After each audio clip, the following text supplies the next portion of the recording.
Hi, everyone. So, I know last year I wound up talking for 3.5 hours and overrunning some of the tournament broadcasts, so we're going to, the idea was to attempt to shorten it down a little bit, but when I went and took notes for myself about all the things that I wanted to talk about, there was like 300 lines, so we'll see what happens. Tim will probably cut me off if I wind up running too long. So there's an amazing amount of exciting things going on in technology now that affect gaming and the larger ecosystems that we work in. And a lot of it's just fascinating in so many ways. But the thing this year that's sort of the elephant in the room that we can't go without talking about is the console cycle, where we went a lot of years with the same console platform, and it was good for developers and console players. But it was, if anything, getting a little bit stale considering how long it had lasted relative to previous generations. And now we have the heavy hitters with Microsoft and Sony coming out. Now, obviously, I'm still under NDA, and I can't talk about really juicy technical details, but there's enough out in the public record that there can be some discussion about it. And it's interesting, it's almost amazing how close they are in capabilities, how common they are, and that the capabilities that they give are essentially the same. We can talk about differences in memory architectures, but the bottom line being that they're a multi-core AMD processor with AMD graphics it's almost weird how close they are, where I'd love to know the backroom stories between the different companies about who knew what when, about how close they were coming together, whether they converged intentionally or if they were just surprised that they wound up having almost identical specs. So in the near term, it's clearly going to be a good thing for developers, gamers, an excellent thing for AMD. We've got, it's really interesting considering 3 or 4 years ago when we were looking at where we thought the next console generation was going to go, at the time we were really thinking that there was a possibility that we might wind up with an all-Intel world, where Intel with Larrabee as their CPU-oriented GPU might go out and push really hard on the console vendors and maybe even sweep the field. There was a thought that Intel has resources that almost no other company has. They have certainly the best process technology, they have some of the very best silicon engineers, and they've got boatloads of money that if Intel wanted to go in and make a mark here, that they might go in and potentially even buy the wins to make offers that the vendors couldn't refuse. And Larrabee was very interesting when you looked at it as something that was different than the CPU talking to the GPU world that we've had for a long time now. It would have opened up the possibility for some novel rendering architectures, for sort of reinventing the wheel and making it look a little bit different. Things like voxel or splatting architectures and some of these things that are not triangle rasterization based might have been better suited there. But as we all know by now, Larrabee was eventually dropped as a GPU product. I know some of the people that worked on the project, and a lot of the hardware people will just say, oh, it just wasn't quite ready because of the software, but the hardware was good. The hardware does live on as a high-performance computing part in the Xeon Phi. But still, that thought that several years ago we thought it might all go this way, and it went almost diametrically opposite direction. We could have wound up with still a fragmented world like we've had for every console generation, where different vendors have different architectures and approaches, and developers are forced to choose the common subset between what the different platforms can do, which always leads to less optimal development, unless you're a sole platform, single platform game on a console where you can really optimize for that. You're always making compromises. And on the PC, you're always making compromises across the breadth of your installed base. But now we did wind up with something that looks like, it's again a PC-based architecture. AMD they've traditionally lagged Intel in raw performance on the CPU side, but having a lot of cores here, having it something that's going to be prevalent on the consoles means that developers will favor that as an optimization, and that will give AMD a little bit of a boost relative to Intel, clock for clock probably. I mean, you'll optimize the code specifically for one microarchitecture, and that will probably become somewhat prevalent on the PC. Intel still has a significant enough performance lead that I don't think they'll outstrip them in raw performance, but it'll help close the gap and makes it useful when you're comparing price performance and some of the other things there. So in the near term, it's clearly a good thing for gaming. In the longer term, we can maybe worry a little bit about whether a monoculture in the ecosystem there is really a good thing. I suspect that we're at a mature enough point in game development that it's probably not particularly harmful, that making radical different changes are so traumatic that we can coast for quite a while without having to really fundamentally reevaluate the things that we're looking at. But it still could have gone differently. You know, we could have wound up with another real contestant for console generations would have been super mobile hardware rather than kind of productized PC hardware. We can imagine something that had maybe 16 ARM cores with a whole bunch of PowerVR graphics cores, and you could have made a pretty good console with that. There's a big ecosystem for that. There's a ton of development work going on. You get good, easy performance out of them in a lot of ways. And I suspect it was the 64-bit not being quite cooked enough on there that really made the difference. And the fact that huge amounts of memory are obviously a big deal for the console platforms now. And that's probably even more so than the last factor of raw performance. Tons and tons of memory is the thing that makes game development a lot easier. I mean, we are currently going through the crunches to make Wolfenstein fit on existing platforms, and it's always that final 90%. When you think you're done with the first 90% of the development, it's the last 10% that turns out to be just about as much work to make it all work inside the limited resources. So lots of memory is going to be nice on the upcoming consoles. It's going to make things a little bit easier. There's a ton more that we'll do visually and to the games there, but I think that the writing's on the wall that pushing things to their absolute limit is not really tenable for the most part in development because there's just too much that you can do.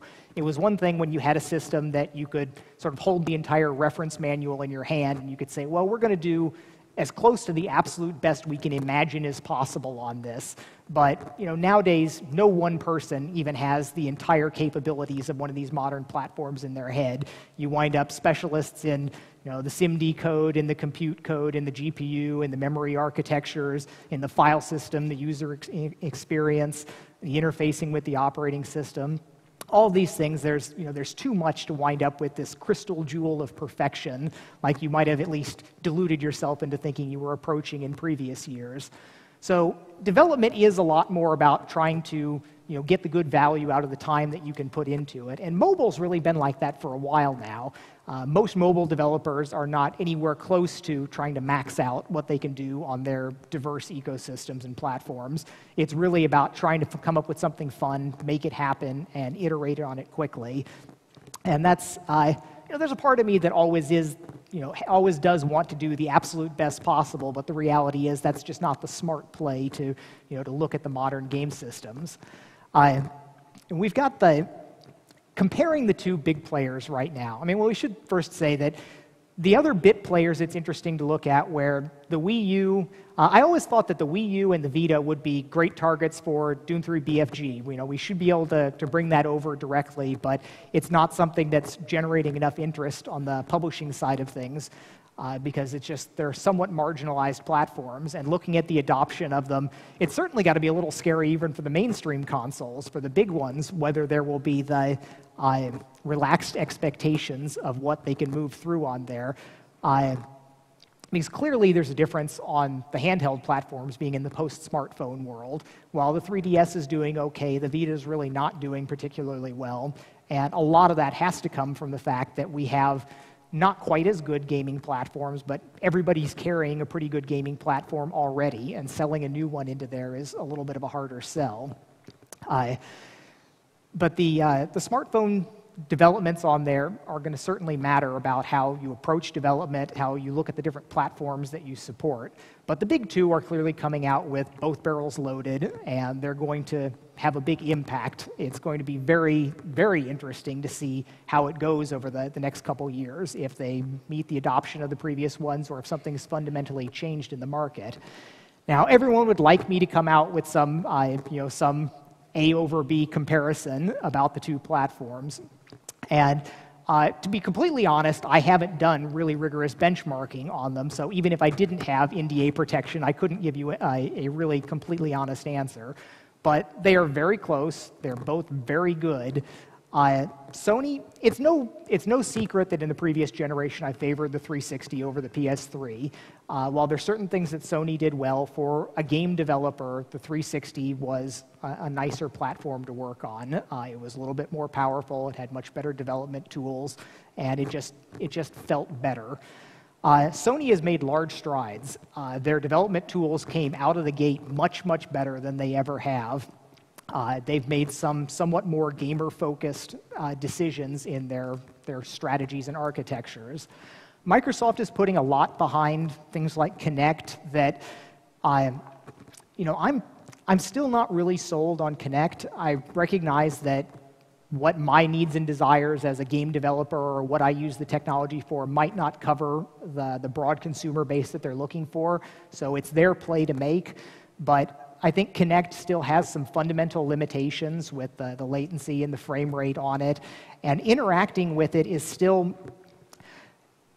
When you interact with Kinect, some of the standard modality interactions there about like position and hold and position, waiting for different things, it's fundamentally a poor interaction. And one way that I look at it is I used to give Apple a lot of grief about the one-button mouse when anybody working with a mouse really wants more buttons are helpful there.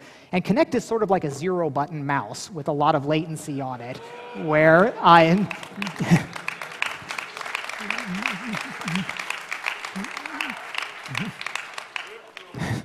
where you move around and you select something, but because you can't like snap your finger at it and make something happen, you have to like wait for a time period or have some other trigger section there. And things like the PS Move, where you're maneuvering around and you've actually got buttons on it, or something like the 6th Sense Razer Hydra, where you've got position tracking but also buttons to click, I think have some fundamental advantages. Now, it's possible that as we get finer and finer grained control of the tracking, that maybe you can start telling intentional little taps of the finger in virtual space, and that will help some of it. But I'm still not completely sold on it. The other thing with Kinect is that relative to touch, which has been a revolution in user interface, and it's absolutely amazing to watch a 2-year-old play with an iPad and just have things moving around, and that was clearly such a huge win, where that is a big, big positive to user-computer interactions, because you're directly manipulating things. Now, Kinect, as far as waving your hands around and moving things, it is still at least a directly proportional interface, like a mouse, where you can say, I'm moving 6 inches here, and it's going to be proportional to that 6 inches of moving, which puts it into a better category than like analog thumbsticks, where you're integrating your motion over time. But you're not directly manipulating things, because you're moving your hand here, but you're watching the screen over there to see what's happening. Now, it's possible that you could have if you had a viewer-relative game, if you weren't using Kinect as sort of your social party game where multiple people are playing it at the same time, but you were looking at a screen and you tracked where the viewer's eye was and you knew where their hand was in perspective space, you could then sort of do, okay, I'm touching that, I'm moving that over there. You would still have all the latency issues to deal with there, but it would be a much more direct interface. And things like body tracking like that will have more benefit when you've got things like a virtual reality system where you can see your rendered virtual hand interacting with rendered virtual things. So it's a technology that absolutely has a future, and Microsoft is pushing it hard. They've done a lot of excellent research with it, but I'm still not completely convinced that that's the cornerstone of the next gaming platform. But they're still doing all of the other things that they've done well right. So they are a solid force to be contended with no matter what. But it's anyone's game as far as I can tell right now, and that's exciting. I think that we're always healthiest with at least a strong duopoly, if not a full three vendors fighting it out. So the game development on there, it's not changing as much as you might think going from previous generations. We have our ways of doing things, and because it is a conventional approach that's not tearing up the rule book, most studios are pretty much evolving the code that they've got. We're not throwing away our couple million lines of code and doing something completely different. It is still using your cores to run code, to generate vertexes and run fragment shaders on it. And that's not that's not changing all that much. You just get lots more of everything. And I, again, think that most of the time, a lot of it will be spent on just making our lives easier so we can do a better job with the games. So some of the things like community backlash against the Xbox One, it was interesting to see the power of the public reaction on it. And there's a couple things that have played into the public consciousness on it. One of the things that was up early before even the major issues with the used games and always on and things like that was people being a little bit freaked out about Kinect being on all the time. And, my game system is going to be watching me at all times, and who knows what that can do. And I had a lot of conversations with people that really just didn't think that was right, that feels incorrect. I am completely confident that that's a very temporary sort of vision about things, where if we go back 10 years, the idea that everyone would be carrying around a phone that has your GPS located position at all times would cause a lot of the tinfoil hat crowd to go absolutely crazy. The idea that, yeah, but the government's going to have backdoors into all of these, they can turn them on and track everything where you're going. And, well, yeah, that's pretty much the situation, but, we just kind of carry on. The situation with Kinect, there's already a ton of laptops where the webcam is kind of there, and you have issues with people remote hacking things and turning them on. And I wouldn't be surprised if there's not some absolutely terrifying hack that happens at some point that is a huge media issue with it. But we will just get used to it. A lot of these things are inevitable, like the people talking about Google Glass and the issues with people carrying around having cameras recording things all the time. I think that's going to be a net positive for society, having this sort of ground truth that's retrievable in many cases in a lot of things. But it does have sort of social transition issues that we're going to have to feel through, as those are adopted.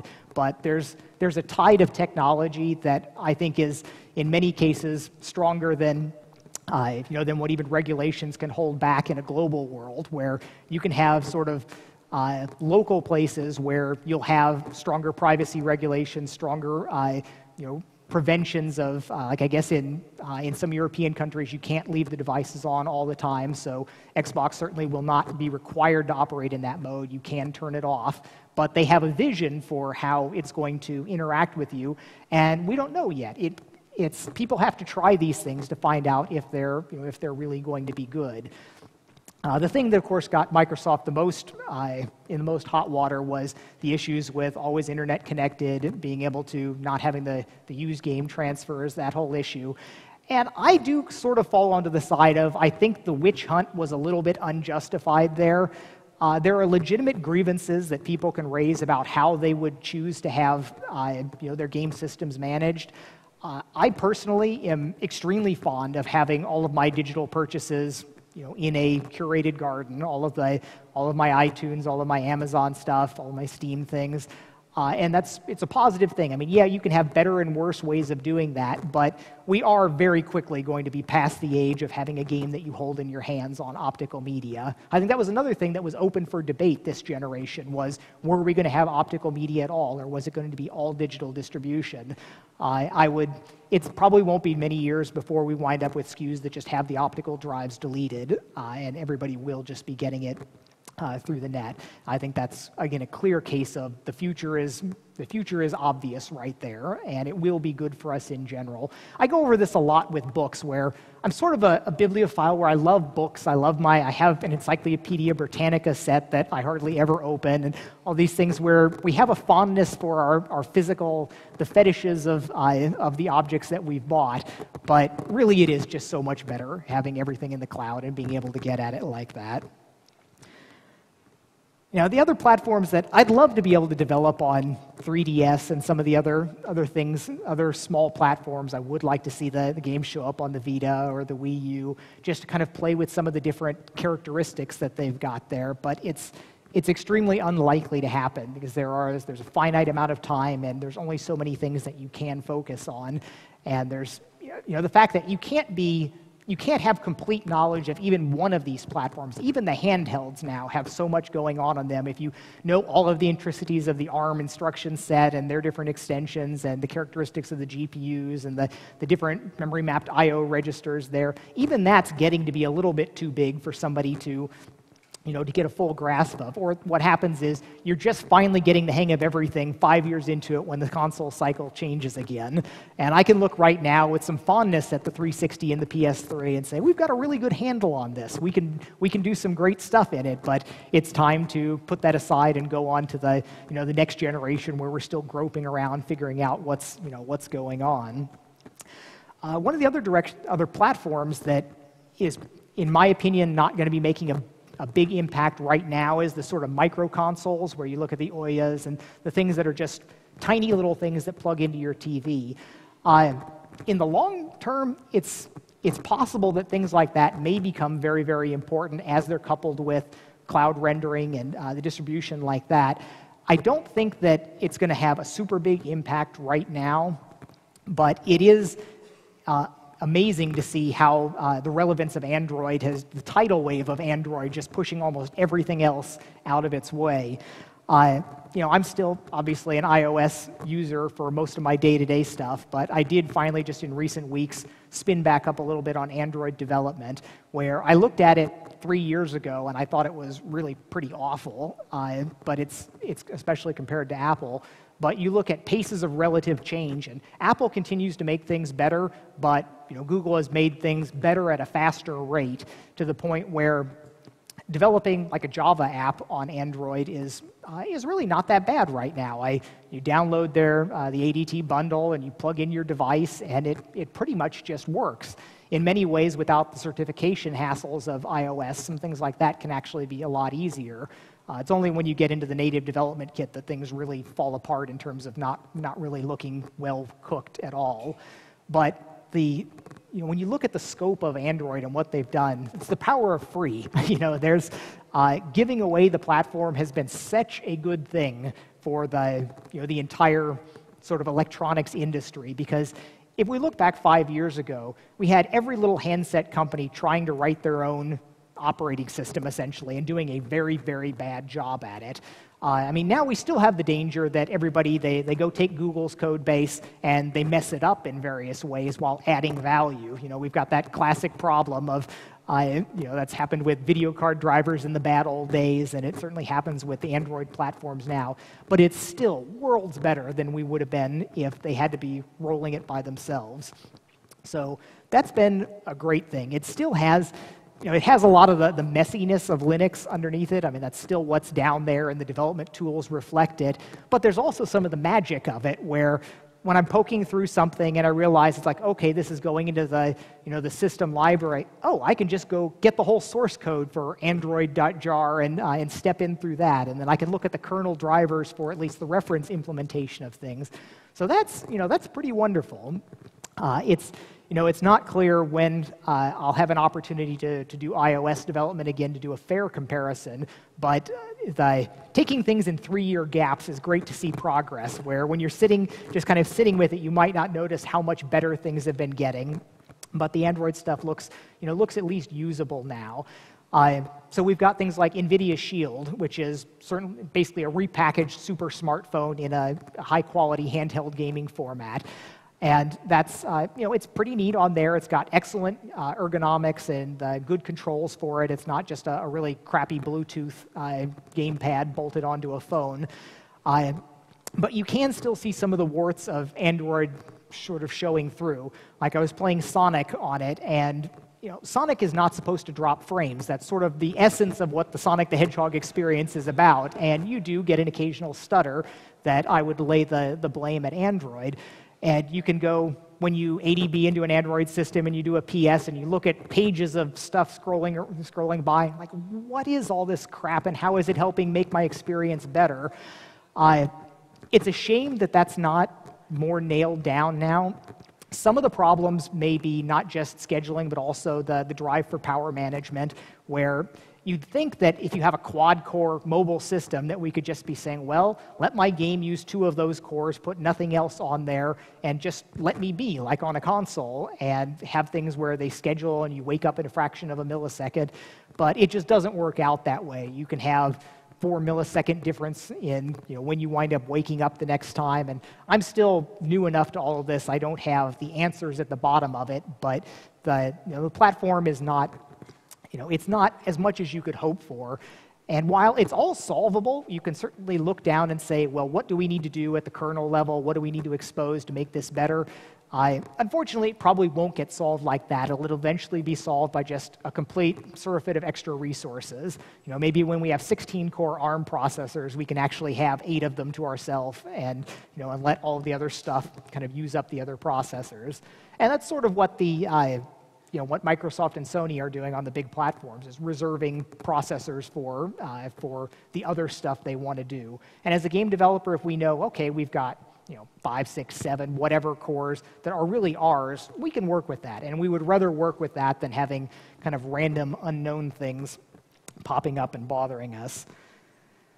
Cloud gaming, again, I've been saying this for years, I think it will have a big impact. And while OnLive hasn't set the world on fire for anything, things are still progressing. It's, again, people will look at bandwidth or latency and think, it's not getting good enough, fast enough. But years go by, and things just get a whole lot better.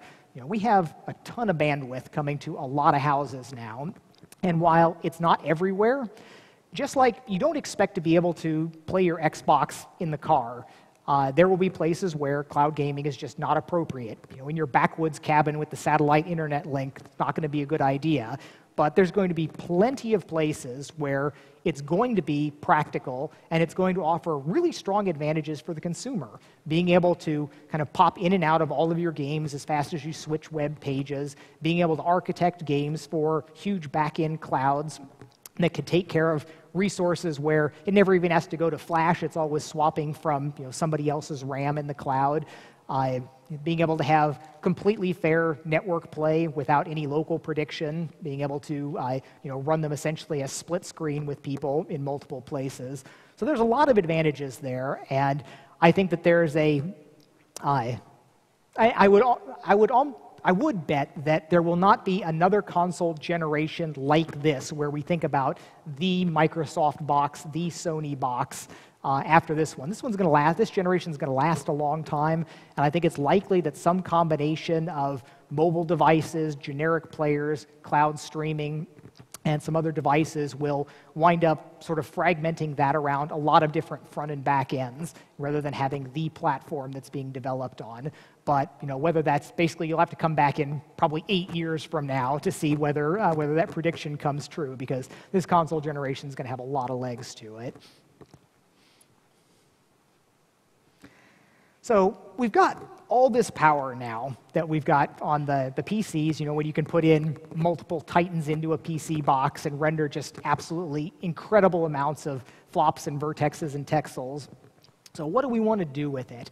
I think that the most important thing is trying to make the game development faster and easier, more iterations on creativity, because I do think that we are fundamentally creativity bound at this point. We can make the graphics a lot better. It's easy to imagine the limit case. So if you look at some fabulous Blur game trailer that's made to just make something look unbelievable, the state-of-the-art in offline rendered graphics, and they look pretty sweet. There's amazingly good stuff there.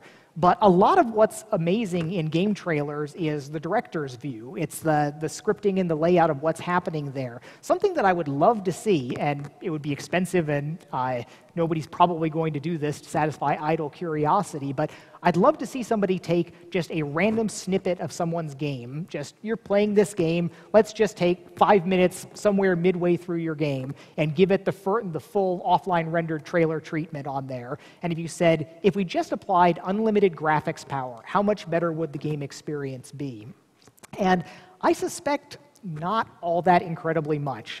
We can already do a credible job of rendering anyone's creative vision in the game. We still avoid some of the hard cases, some of the things that don't come out really well. We're not going to do a ton of furry creatures and deformable tribal worlds and things that are still kind of hard. But we can do a good job at anything that a creative director can say, this is going to be the greatest game ever, help me draw it on the screen.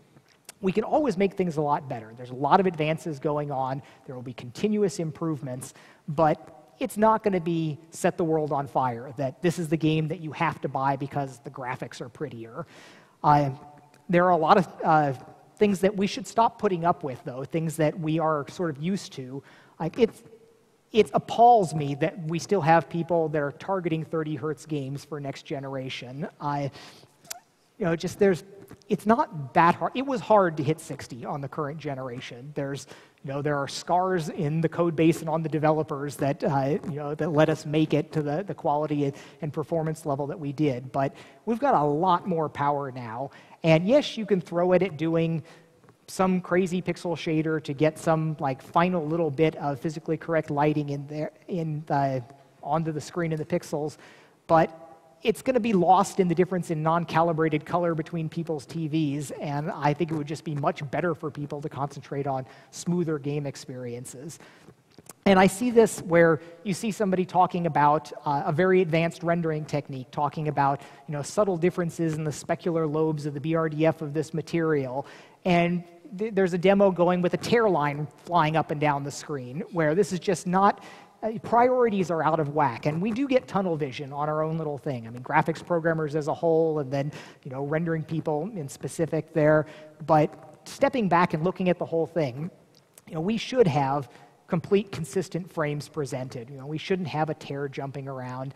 A problem with that is that it means that you are limited to these notchy frame rates, 30, 60, 120 in some cases, and it means that it's harder for subtle performance differences to show. I mean, benchmarking is all about, do you get 32 or 47 frames per second? And if you're playing the frame rate game properly, the locked frame rate, that's not a valid distinction between them. Maybe you start doing like we do with resolution scaling, but it takes away one of the bragging rights things. I mean, that's sort of always the fun of the PC gaming rig culture of just the hot rodding for the modern days.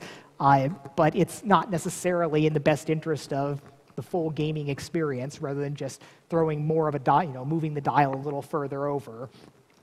We see a lot with some of the graphics things that we still have DXT compressed textures that turn a lot of things into garbage, and it doesn't matter what you do with the fragment shader there, if garbage in, garbage out.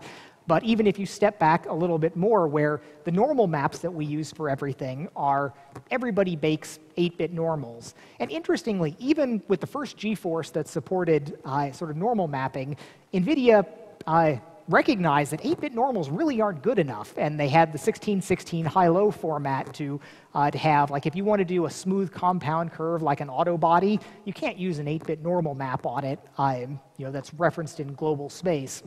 It's just not good enough. So making some of these transitions where, okay, we've got a lot of memory, now we can just stop doing some of these things that we're so used to. Use some more uncompressed textures. Don't use certain formats. Getting to gamma correction for everything, and a lot of these things that will make subtle differences, but they're not gonna change the face of gaming. These are things that it'll make gaming better, but it's not going to be something on the level of some of the breakthroughs that we've seen in the last couple decades, as we got our first 3D experience, our first 6 degree of freedom experience, as we moved to GPUs in the first place and started taking some of those strides. I honestly don't think that there is another stride of that level really left. Eventually, we will get to fully physically based ray-traced rendering. It's not coming in this generation, but it's coming eventually, and it will win. In the long term, I think there's almost no argument against it. And it'll be great. It'll be better than what we've got, but won't change the world. Some of the things like that we still see funny in graphics engines when you're doing super sophisticated things. Animation, looking at games, and you see something that's this gorgeously lit, local subsurface scattering and everything, and then you see a box on something just slide right through an arm, or all this interpenetration of things that are just blatantly and grossly unrealistic. You can say, oh, but my light transport is on the nose, but when the simulation of what's actually going on is completely off, you're it's not the full experience that you're expecting there. So a lot more work has to be done with that to go ahead and make simulation of things better, to make presentation of human and animation, all these different things to climb completely out of the uncanny valley in all conditions. There's tons and tons of work to do there.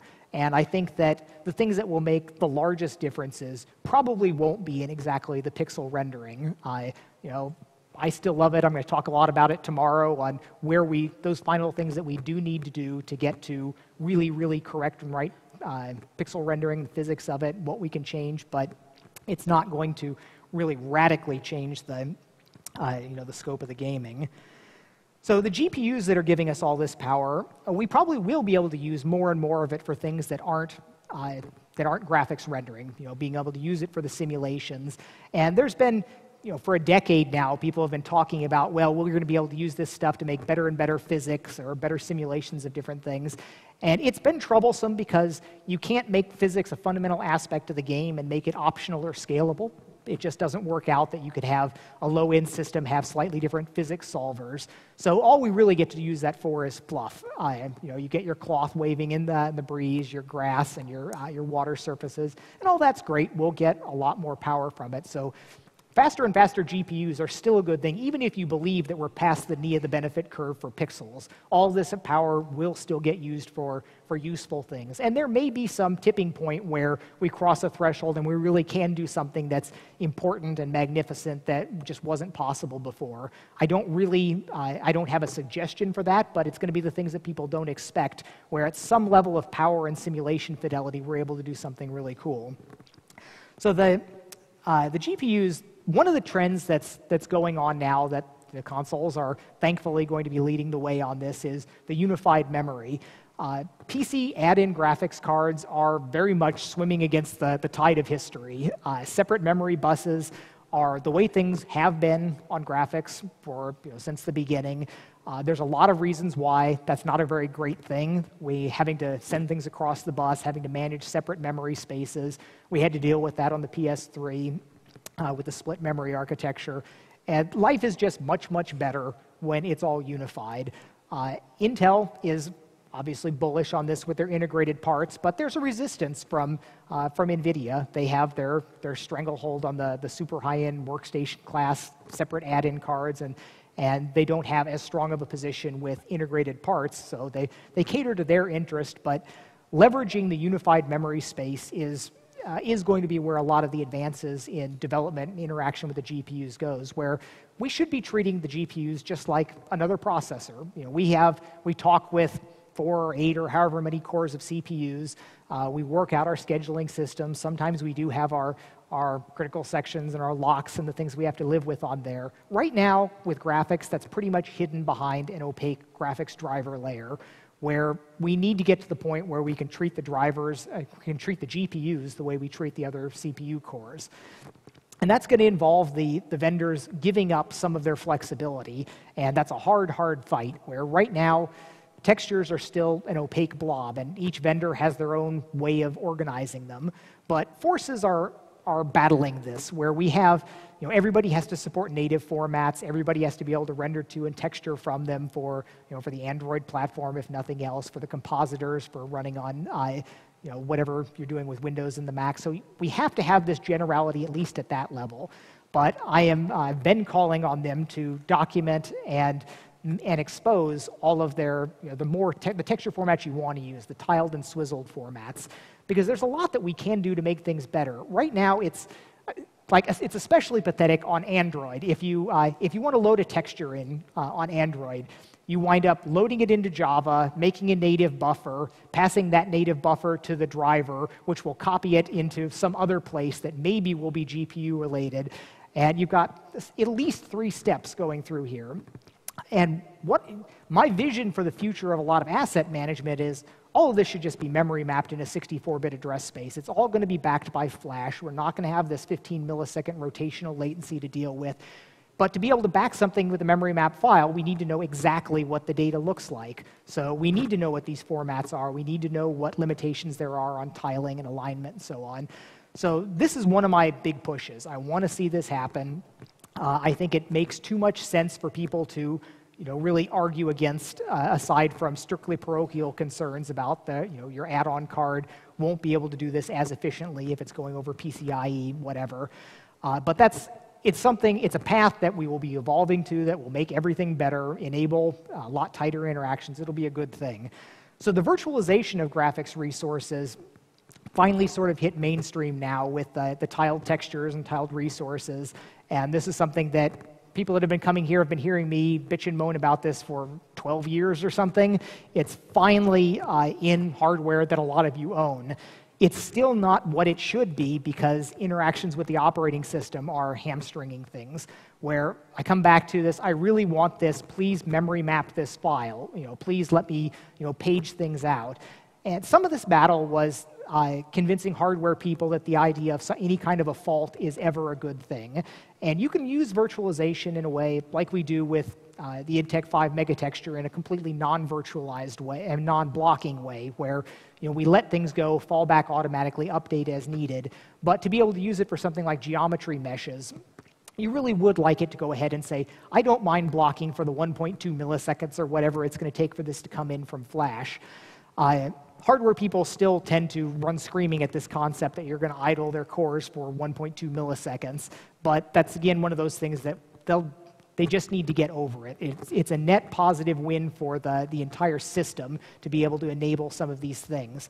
I mean, to be able to have an entire application where all of your media resources are just set as completely static memory-mapped resources that you have pointers to. Yes, a smart app will go ahead and pre-touch, manage the paging of all of this, but so many loading and saving issues and issues with stability issues with games come from loading and managing and caching and dealing with all of this stuff. And making a whole class of stability things just vanish, that'll be wonderful. But it's still an uphill battle. And then once you've convinced them that, yeah, this is probably a good idea, then it falls back to, well, Microsoft won't play ball on this. Their OS, core OS, is very, very conservative, justifiably so, and there's value to that argument, but they're not, it's this extra level of difficulty. And NVIDIA keeps telling me whenever I suggest something esoteric that I need to start using Linux as my development system, because they'll go hack the kernel for me right there and send something over. And it's been sorely tempting in many cases, because that ability to just have something just hacked right in, even if you know it's not production, but just to be able to answer a question, that's really great. I've got a couple things right now that I'm looking at that I really want these questions answered. We'll worry about if it can be how it should be productized once we learn whether it's actually a good thing to do. So another GPU thing that's interesting is the place for tiled renderers. And this is one that I may have gotten wrong many, many years ago, where I really disliked the PowerVR architecture way back in the day when you had the Voodoo cards and the things that were sort of friendly to develop for that just blasted right to a frame buffer, while the tiled renderers, they theoretically traded some complexity in the interface and the lack of sort of direct manipulation for a memory bandwidth efficiency, in theory. The problem with the PowerVR, there was a lot of issues with not having the proper blending modes, and there were driver issues, and the limits of the tiling architecture had some fundamental limits at that time, where if you went up beyond a certain amount, they just broke. Those are largely fixed now, and of course, Imagination Technologies with PowerVR went on to largely dominate the mobile space with the tiled renderers. And they're really darn good now. They're high-quality drivers. They're highly performant systems. You can get excellent performance out of them with good tools to back it up. And there was a conversation I remember having at a 3DFX technical advisory board where there was one of the other guys was basically saying it's a foregone conclusion that tiling architectures will win. And he was basing that on the fact that RenderMan is essentially a tiling architecture. And I'm not sure if that train of reasoning is exactly correct. Because memory has expanded, at least in pace with the limitations of, the scope of memory has expanded, even though the bandwidth hasn't. So these massive frame buffers, you don't have the same Pixar had to be tiled because of memory reasons, not because of performance reasons. And that's not necessarily true for us here. But they've done certainly a good enough job that, like I said at the beginning, it was credible that you could have imagined a next-gen console by Microsoft or Sony having scads and scads of tiled renderers. They scale really quite well in many cases. So I'm not sure where that's ending up. We do wind up with essentially untiled architectures for the current graphics system, so there's still life in them yet, and that's going to be interesting to sort of follow on. And I am taking way too long going through these.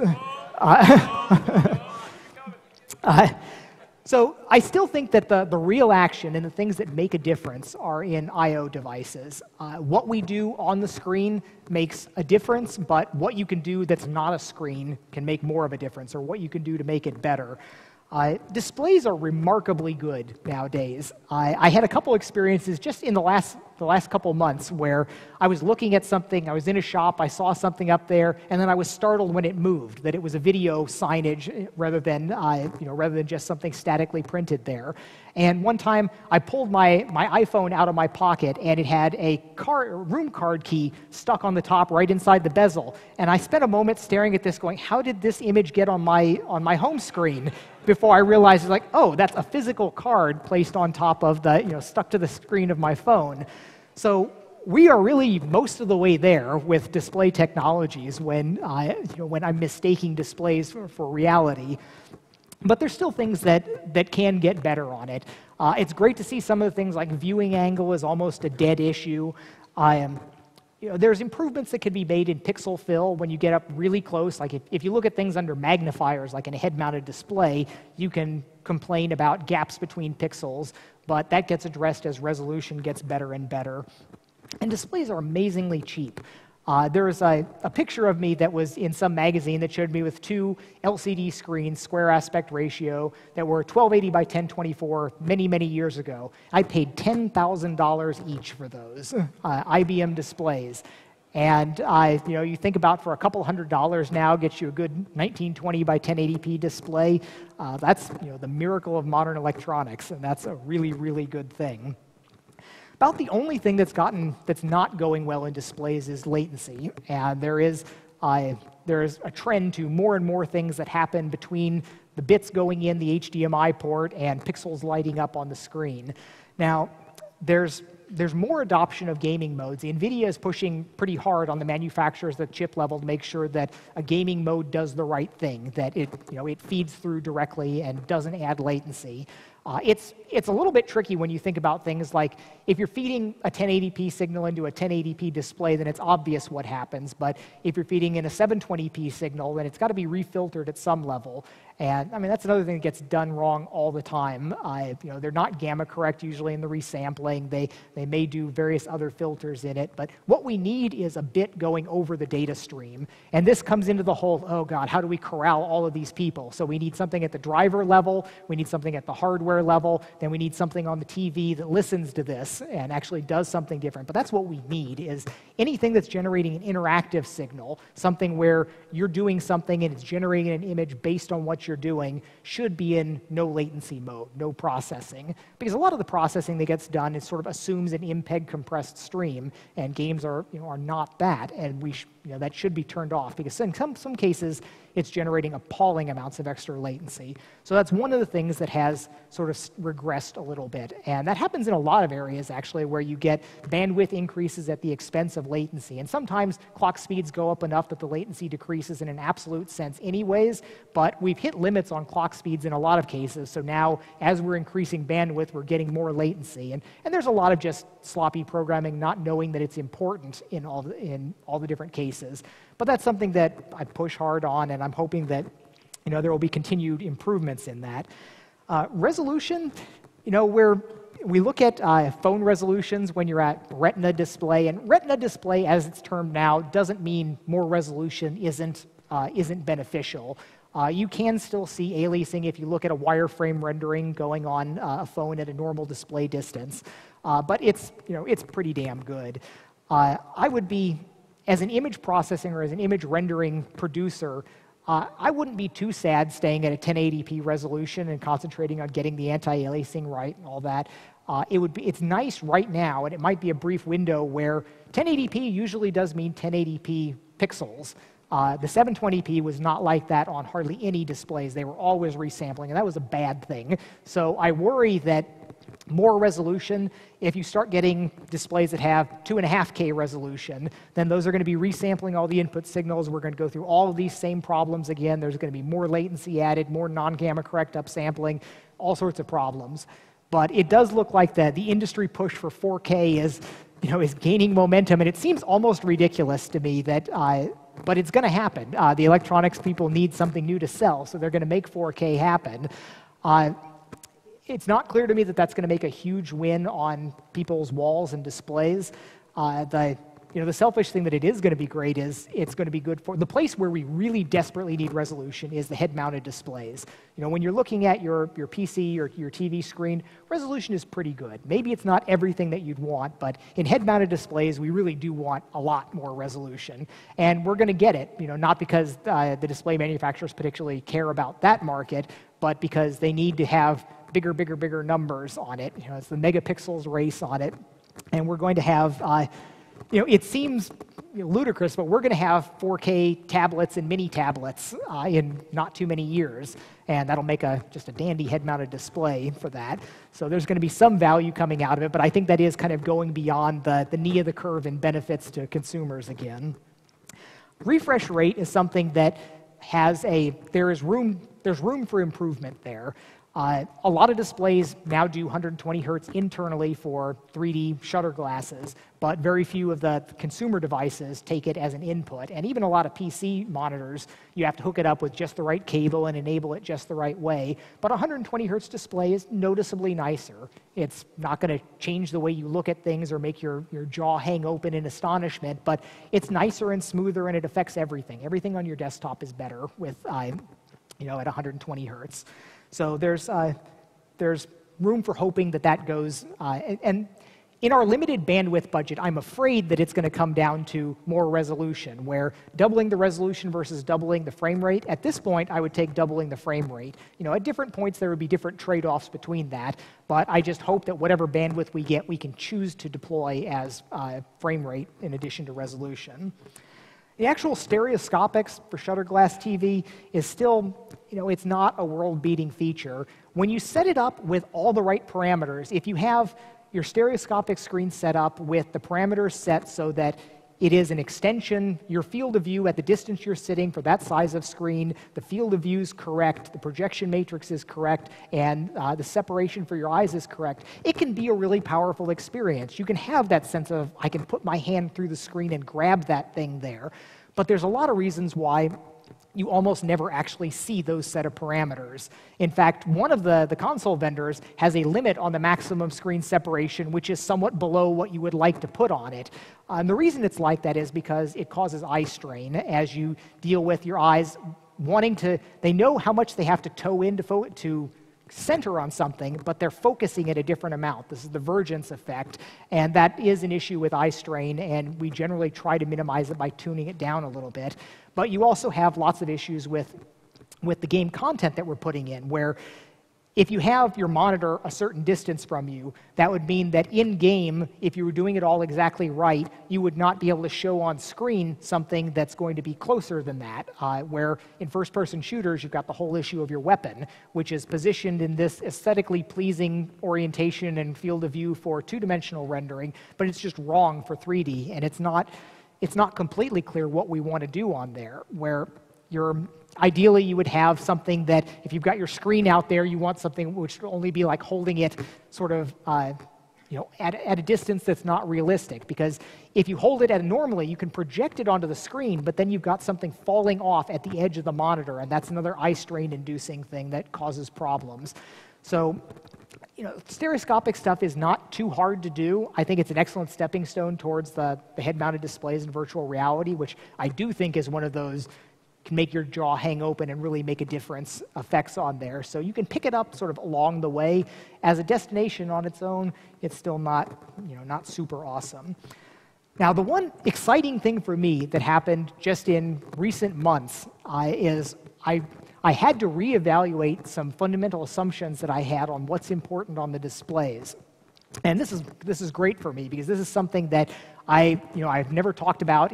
I haven't talked about in the previous talking about displays, but the issue of persistence and judder, where Michael Abrash's team at Valve has been pushing hard on this. And the first time I went and talked with them about it, I was really skeptical, where I'm like, no, I want a 120 hertz display. That'll fix the problems that we have with 120 hertz OLEDs, problem solved. That was my position.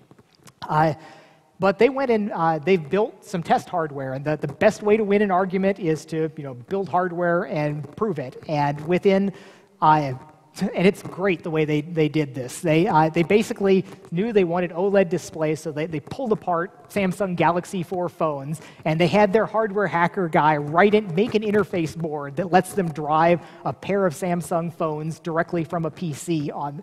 And then they added this extra circuit to be able to change the persistence globally on it. And you can tap a button while you're going through changing that. And I put on their prototype, and 20 seconds later, you're right. This is absolutely important. I retract any statements that I made about the lack of importance of persistence. It's a compelling thing, but it makes some. So, and there's a couple really interesting things about this. CRTs, back in the old day, had essentially no persistence. I mean, really old CRTs would have long persistence phosphors, but the CRTs that we would use for monitors and gaming had extremely low persistence. The electron beam swept over, and the bright spot was gone in microseconds.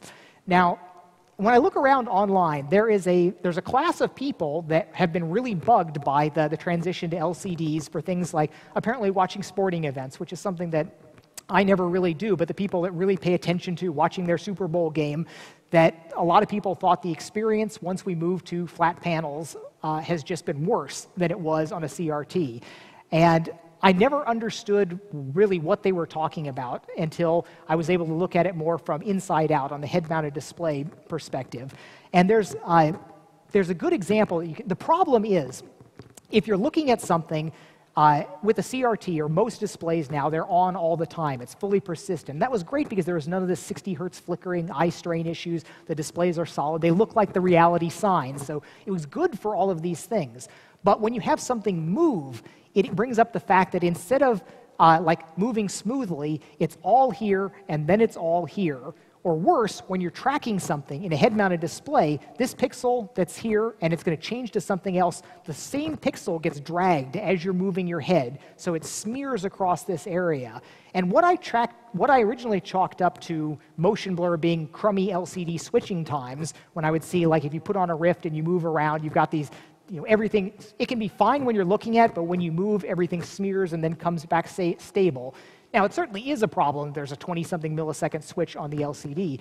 But even when you do that with an OLED that switches in a microsecond, you look around and you can't read something as it's moving. And you can do a test of this with any sort of smartphone device. If you've got text on something, you move it up and down, you can totally focus on a line and read it as it's going. But if you're scrolling it, even at a liquid smooth 60 frames per second, scroll fast and try to read there, and you can't do it the same way because you've got this persistence judder that blurs the text going. So it's an important deal. Now, it's questionable how much of a difference it makes for a conventional gaming experience. I did dig back up an old multi-sync monitor that I could run at 120 hertz low persistence, which would be, you'd think, much better than what this demo was. And it still doesn't make that much of a difference to me on standard gameplay. Now, I couldn't sync the demos that I wanted to on there because it was an old square aspect ratio, wouldn't take the other stuff. So I couldn't make a completely fair comparison. And I think that's still a worthwhile thing to do, is go back and dig out the 10-year-old monitor and put your modern best-of-breed graphics engine technology experience and see if you can make it look better. If you can run something at 120 hertz, is that better than looking at or 60 hertz low persistence, looking at an existing display? And I don't know, but for a head-mounted display, it's a world of difference. But one of the fascinating things that comes out of this is one of the other technical directions that might be happening with fully persistent displays that's frustrating that it hasn't is non-isochronous updates, where right now we update 60 times a second, clockwork. And that's why we have vertical tearing or sync tearing when you swap, because you swap in the middle. in a lot of cases, for a lot of displays, what you'd love to do is just say, well, I'll tell you when I'm done. Here's the entire frame. That would mean all of the, the hot-rodded PCs, it's better to go 62 frames per second than 58. It actually makes a difference, or even 37 versus 35. Any amount that you go better would be an improvement in smoothness. There would be a positive thing to that, and I've thought that could be run in by mobile devices that care so much about power consumption. So that's, and that was in the DVI spec, again, 10 years ago, but it hasn't really come about. It probably will in, in coming years for mobile stuff, but that's directly in opposition to this low persistence display issues. Because for low persistence display, you're just flashing an image on a regular basis, so you need an isochronous display. It needs to be happening at a particularly relevant regular time period. So there are two directions that both add benefit but are absolutely contradictory to each other, which is going to be interesting to see, kind of see how that plays out. So my hope for this, the other thing with that, with the low persistence, is that 60 hertz is not good enough. 60 hertz was really not good enough even looking at your monitor. On a TV set, when it's a long ways away and it's sort of in your foveal region, it's okay, but it always flickers when it gets out to the outside of your view. I put this in a head-mounted display, and most of it's covering your entire field of view, and 60 hertz is completely and utterly unacceptable. I thought that 120 hertz is certainly good enough. Valve's running their stuff at like 95 hertz, which brings up the question that I was lamenting earlier about why can't we have game developers even make 60 hertz games when there's still people looking for 30 hertz, saying, well, now we got to do 90 or 120 hertz. That's going to be a challenge. That's not happening in the real near future. But one of the most exciting technical research things that I did in the last year was this notion of time warping, where you take an image at a particular orientation and rendering, and then you warp it to be rendered for a different position or orientation or time.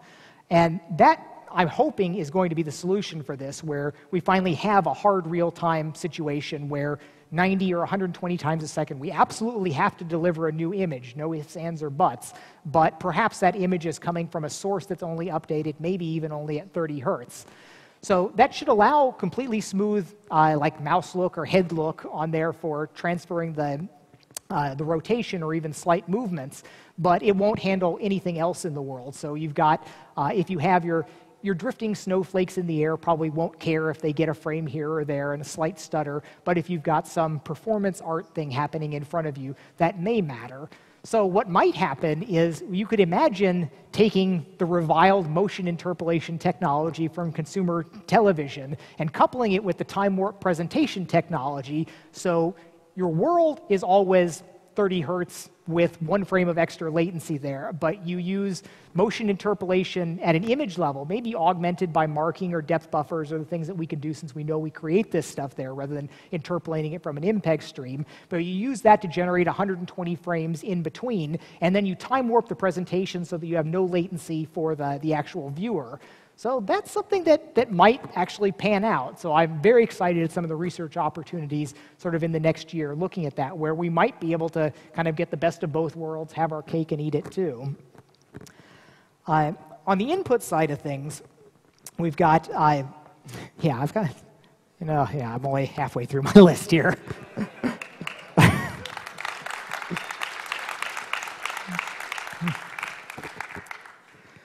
So talk about how touch is so amazingly natural. It is the most natural computer interface we've ever had. And watching kids interact with this is really remarkable. And to think that we had touch screens, we had light pens and things like that for so many years, and it was only until the smartphone and eventually the tablet that this really made its mark. And it's interesting to wonder how many technologies could be like that, where they're niche-y things right now, but 5 years from now they're going to be ubiquitous and kind of the cornerstone of the way we interact with things. Mouse and keyboard are certainly the most precise current thing to be interacting with. You've got the direct relative motion. It's not direct interaction because you're moving your hand and interacting with something there, but it's still highly precise.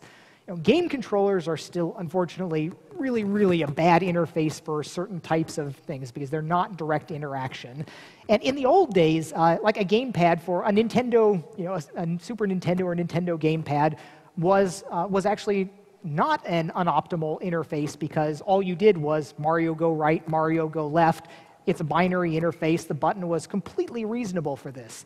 It's only when we started to do turning on game controllers and bringing analog into it that it became a really, really bad thing.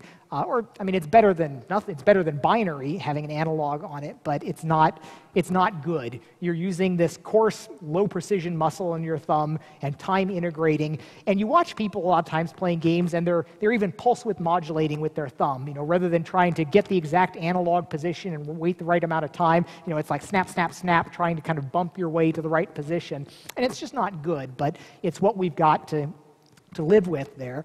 I think that some of the controllers where you start to see sparks of betterness, I think the PS Move, it's still got kind of a latent, kind of sort of laggy interface to it, but at least you're moving something and you've got buttons.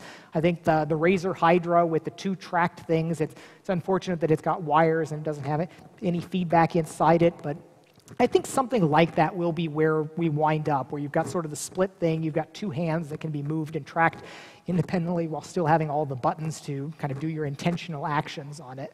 So I think that things will migrate that way usefully. And then some of the other things like the PS3 gun controller where you've got a tracked gun with a Wii Move and a thumbstick on the end of it, things like that will be really exciting, work.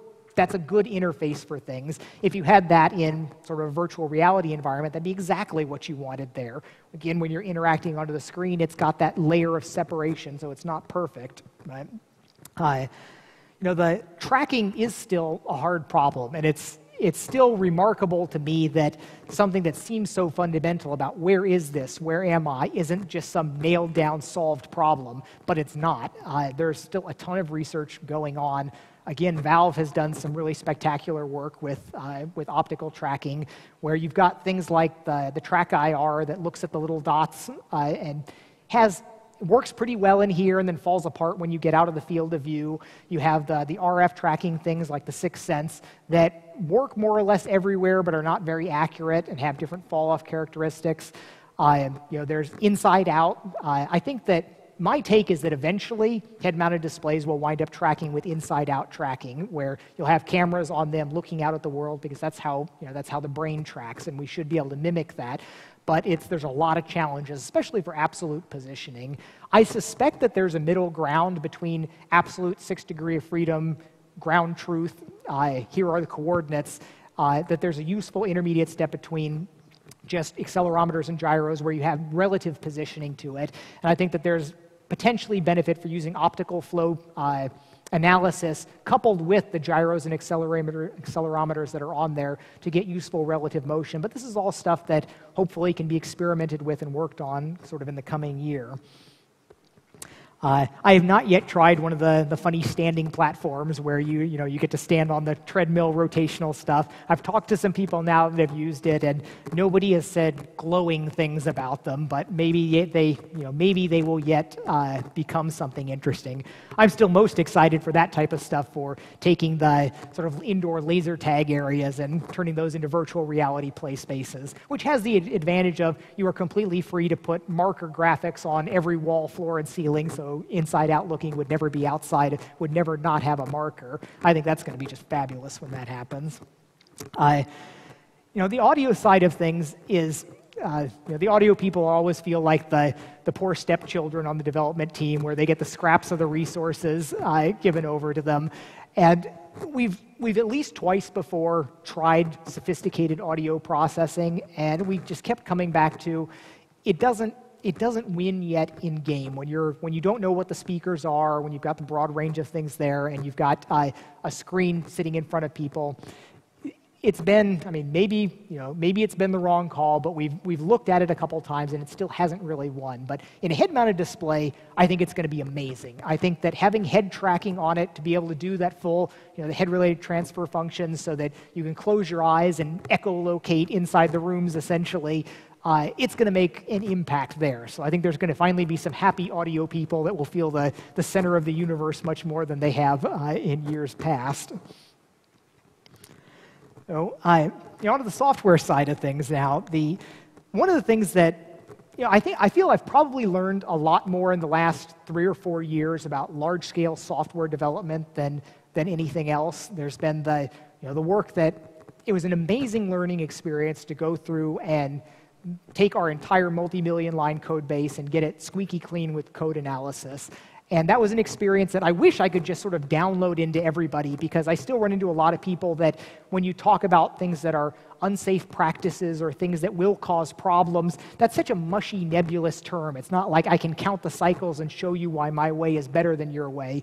And I don't know how to win arguments about things like that, but there is wisdom to be gained from looking at those experiences. But getting adoption across everything is still very challenging. And one of the biggest things that we've got in our code base right now is the inertia of the optimization that we had to do for the previous generation. There are a lot of scars involved in getting the 60 hertz gameplay experience that we had for Rage. And a lot of the things that we did there just don't make so much sense now, and extricating them, unfortunately, isn't as easy as just saying, well, we're going to chop this out here and here, because there may be something in the model importer that goes into the layout code, that goes into the manifold generation code, that finally comes into the produced baked model loading code. And they were all necessary to get what we wanted to achieve and what we did achieve previously, but they're things that hold us back now that we need to get out of. We need to de-optimize much of the code to make it much more less special cased, because it's the things that bite you over and over that have assumptions that are in multiple places in the system. But that's where all the really good high payoff systems optimizations are, where you can recognize that, oh, if I do this over here and this over here and this here, I get this synergistic win that you wouldn't have gotten from any one place. But those are also the things that are then harder to dig out of the code base later on. And we have a lot of that in our asset pipeline, the way models are imported, and things that we've tried to do for convenience, tried to do to make things nicer for people. That's one of the big lessons, is accept lenient is just a bad idea. And the web world learned this to billions of dollars of effort expended on that across browser compatibility from accept lenient, where you really want to be a hard ass about the assets that you take in, especially when you control them. You want to say it's either right or it's not right. And if it's not right, just don't allow it. Don't fix it up and let it go with a warning, because nobody will look at the warnings. And that's something that we're still kind of working our way through, where we need to get to the place that in the code we are squeaky clean on all this static analysis. We need to get that way with all of our data assets. We need to be able to say, all right, all of this data, it comes in, we apply lint for models to it and get it squeaky clean, and it's going to be good, and it won't cause these other problems. Where right now it's sad how much time we spend chasing problems where something comes in, it's messed up in some way, trying to infer what level of this munging process pipeline made it that way. So simplifying things in that ways is one of the big sort of strategic things that we're working on. But in general, this push for robustness first, then predictability, then performance. And we've been our code robustness has been really great with our stable code branch. I think that we've had really high quality software. All of the import pipeline, I did that, I sort of triaged that when I was doing it, because this was millions of lines of code. I concentrated on, okay, here's the stuff that runs. When we ship to millions of people, this is the code that's going to be run millions of times, millions of different platform systems. I did not pay as much attention to the loading code, the tools code, and so we have more problems with that. And we also have the age problem of our tool base still has some of the very first code that I wrote on Windows, all the way back to my first NT workstation was the first editor that I wrote, and there are bits of that. There's still fixed function OpenGL, immediate mode, not fixed function anymore probably, but at least immediate mode OpenGL code in there that that just sets things, and that is far and away the least stable part of our code base. But you get into the question of, well, you don't just stop the world and rewrite everything. We've done a few big initiatives with a couple large-scale changes inside there, but the framework that it's working inside is still this creaky old thing. And actually, one of the things that I spent a lot of time, the first 6 months of this year on, was actually user interface code related to user modability. And I can't talk about it publicly now, but one of the big features that we've got going forward was something that that I went back and wrote UI code for the first time in many, many years, where that was, UI code was always the first thing I pushed off onto the junior programmer, where, all right, it's like you do the menu code and the UI code, and I'll work on this fun stuff. It seems like I revisit that now every 5 years. Like I did the UI code for the iOS, Wolfenstein Classic and Doom Classic originally, and that was interesting to explore some new things. And it was interesting to kind of come back now that I've been, internalize the whole functional programming paradigm and ways to do things there. So it's we're building up new chunks there, but we still have this sort of dangerous no man's land of very old code that's been patched by 30 different people and is problematic. API-wise, we do still have some of the old OpenGL immediate mode code in there.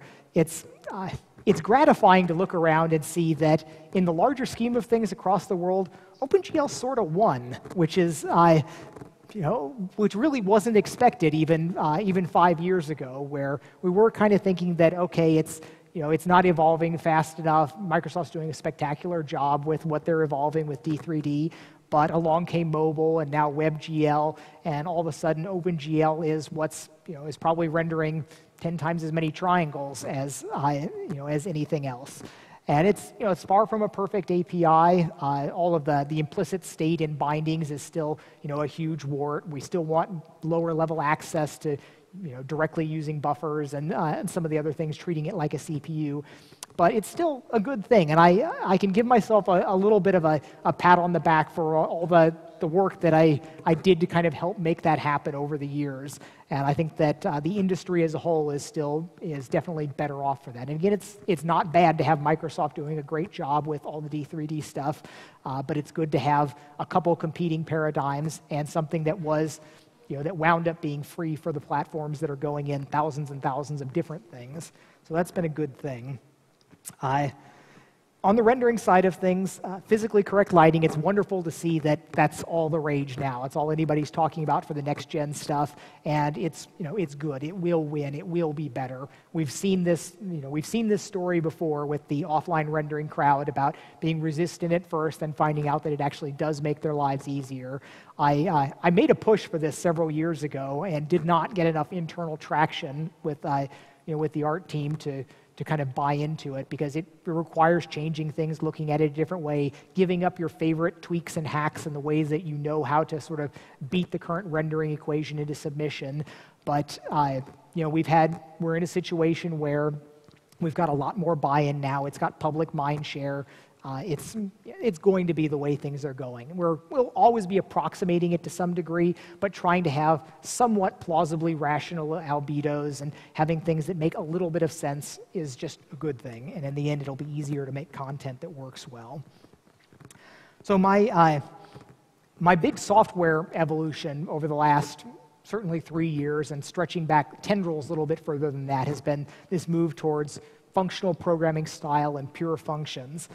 And it's been long enough now that I can really take some valid data points from it, where I can look at some code. I just ran across this last week. I was looking through some code, and I came across this file full of a bunch of reasonably sophisticated code that turned out we're not really using anymore, but it had just sat there completely innocuous, not bothering anybody, and it had been written in this functional style where it was all self-contained, and I count that as a win. And there's a number of things like that where you look at this and say, okay, this is a lot of complex, sophisticated code, but it's a pure function. It's just completely compartmentalized over here. You pass in stuff, you get out stuff, and anybody that's not calling that function does not care whether that code exists or not. And that could be contrasted with so much other code that has assumptions and interactions and tendrils throughout the system, where there are so many things that you set a flag here, or you call this subsystem to put it into this state so that something else that you're going to do later will interact with that in a different way. And we have sort of the horror show of that right now is our build game code, the stuff that goes and you say, build game for these maps. It sets all of these hooks and flags throughout our resource loading and file system to sort of be able to get callbacks on these different things, and then runs and starts up the map, and there's different flags and console variables, and it's just god-awful, and it causes us problems on an almost weekly basis. And I've got enough of these positive cases to stack up against this to say it's usually more of a pain to try and write something in this self-contained functional way, but if you're going to use the code for years, it has large advantages. I'm seeing the payoffs more and more as just on a regular basis, I see these wins where that's been happy and good because it was written in a pure form. That's been a real pain because it wasn't, because it used callbacks and tendrils and flags and settings and all of these other ways of doing things. So I am more convinced than ever that it really is a big win. So I've been applying this for years, just the notion of functional purity in C++, in my day-to-day writing language. And I've gone and poked around at, looked at Haskell in different places, but I never wrote a significant amount of code. In the last year, I set out to go ahead and try and get sort of my 10,000 lines of code in real functional languages to try and get something that I can talk about their merits in a concrete sense rather than an abstract sense.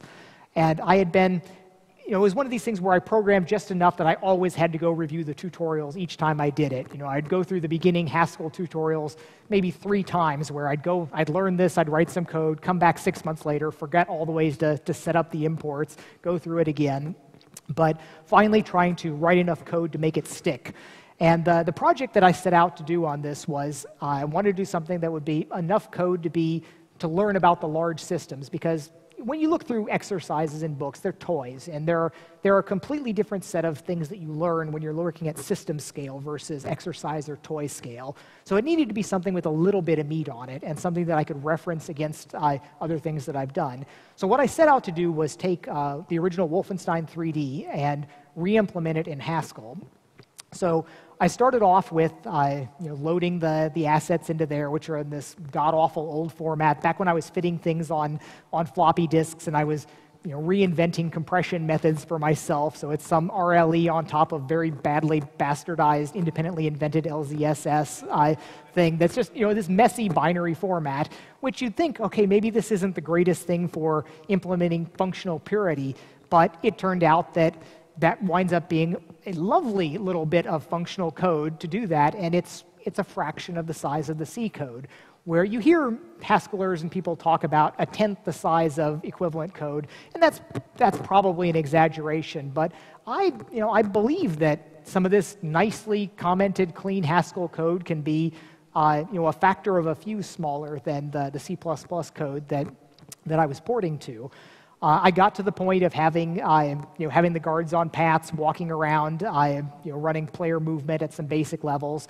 But I was finding that it's really difficult for me to work on something that's not work. I have this, I would pat myself on the back for tearing away and spending a whole hour on my Haskell research project every now and then, and I couldn't hit it on a regular basis. It was just not. I didn't have enough time to. I couldn't make myself take the time. I mean, I just have that internal itch that's like, oh, I could be doing something that's productive in the here and now. And I know that it's good in the long term, but it's a little, it's a character issue that makes it difficult for me on that. So one of the things that happened then that was sort of a happy, good fortune is I'd always been poking around. One of the languages that I would look at, I settled on Haskell as probably my functional language of choice to follow up on. And I generally still agree that that's one of the strongest directions.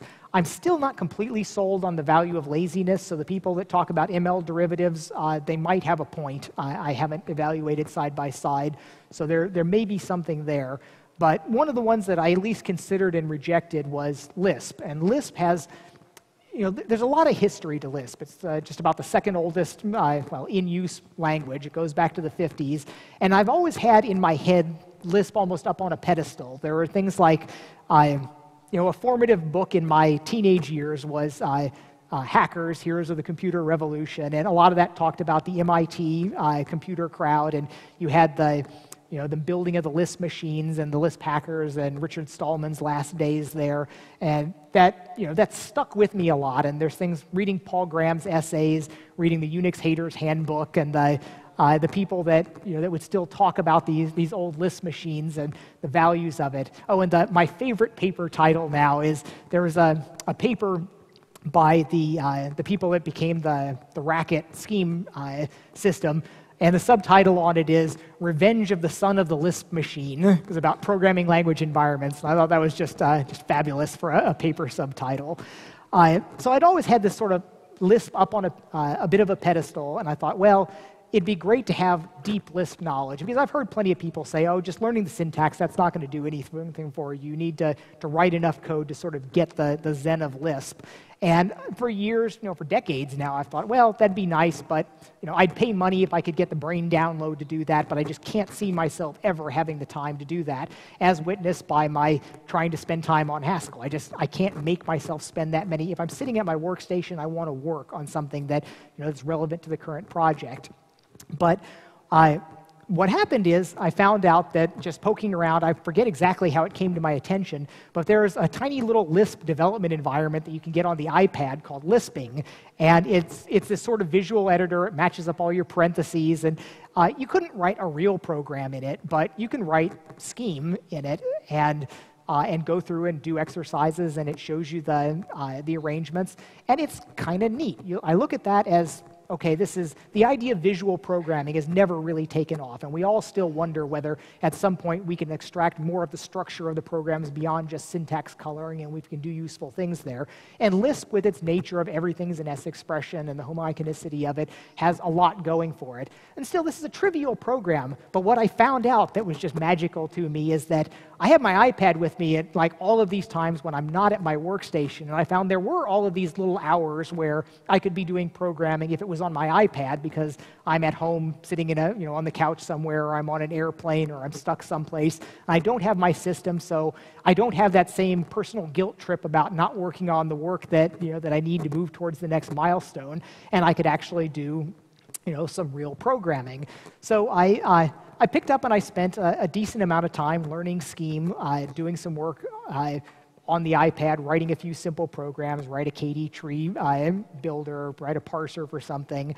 And eventually I did wind up with one of the grand old books of computer science, Structure and Interpretation of Computer Programs, or SICP there. And that's, it's classic MIT text. It's for undergraduates. It's supposed to be sort of a first MIT course, but it uses Scheme as the programming language. And it's one of those books up on a pedestal that are on the books every computer programmer should read.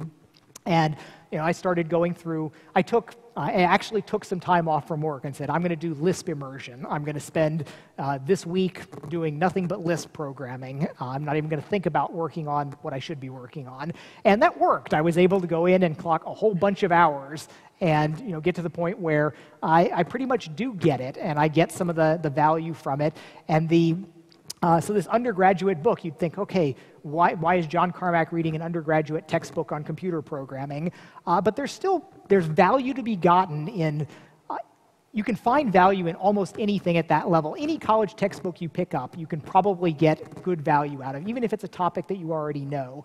One of the things that I crossed some threshold in recent years where I've always loved sort of grazing on technical stuff. I've always liked textbooks and reading them. I like bedtime reading for whatever. But in recent years, I've gotten to the point where I actually look forward to doing the exercises. And part of that's because getting older, you need a little bit of an extra push to make things stick in your brain. And I was talking with my stepfather, who was an engineer, about that. I mentioned that, and he looks at me and says, he's pushing 70. He's like, you have no idea, John. So I'm not sure I'm looking forward to the slow decline towards that. But working the exercises in the book is obviously useful. And the thing about this particular book, where if you take your learn language XXX in 24 hours, you just get these very practical little exercises. But here I'm looking up trawling through Wikipedia going, okay, what's an Ackermann function? What are these church numerals? And all of this math basis stuff that was kind of entertaining to learn while I'm learning the programming challenges along with it. So I do think that I sort of get Lisp now, and I have a working ability in Haskell. And I've got a few conclusions coming from it. One of them is that there's still the question about static versus dynamic. And I know there was a survey just coming out recently where the majority of programmers are still really not behind static typing. And I know there's the two orthogonal axes about whether types are strong or weak and whether it's static or dynamic. And I come down really pretty firmly, and all of my experience continues to push me towards this way, that strong static typing has really significant benefits. Sometimes it's not comfortable. Sometimes you have to build up a type scaffolding to do something that should be really easy, but there are real strong wins to it. I see this in the code that causes us problems. In my toy stuff in recent months, seeing the in the Haskell stuff that I was doing, the one head scratcher where I was looking at something going, what the heck is this doing? Why? And I desperately wanted a real debugger. And, and Haskell does not have what I would consider a real debugger. The one thing that was there turned out to be the part of the data that was untyped when I was still looking at these two planes of data for the Wolfenstein data, and I just had them backwards, and it was causing bizarre stuff there. That was the only thing that really had me baffled for a little while, was a case where proper typing would have removed that if it was dealing with typing throughout it. And conversely, in the Lisp work, I had a bunch of cases where I was doing something that was just wrong because the types weren't there. If it was statically typed, it would have caught it ahead of time. Now, I do see more of the charm now that I've had some experience with a dynamic language.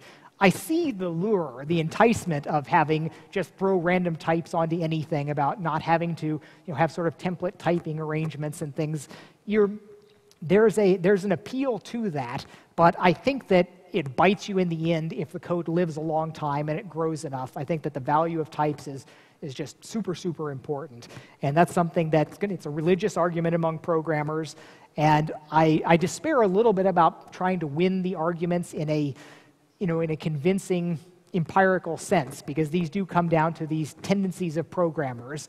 And if somebody's being belligerent about it, they can just say, well, I don't have those tendencies. And I can say, as being a lead programmer over, or a technical director over dozens and dozens of programmers, millions of lines of code, it's just amazing how many mistakes and how bad programmers can be. Everything that is syntactically legal that the compiler will accept will eventually wind up in your code base. And that's why I think that static typing is so valuable, because it cuts down on what can kind of make it past those hurdles there.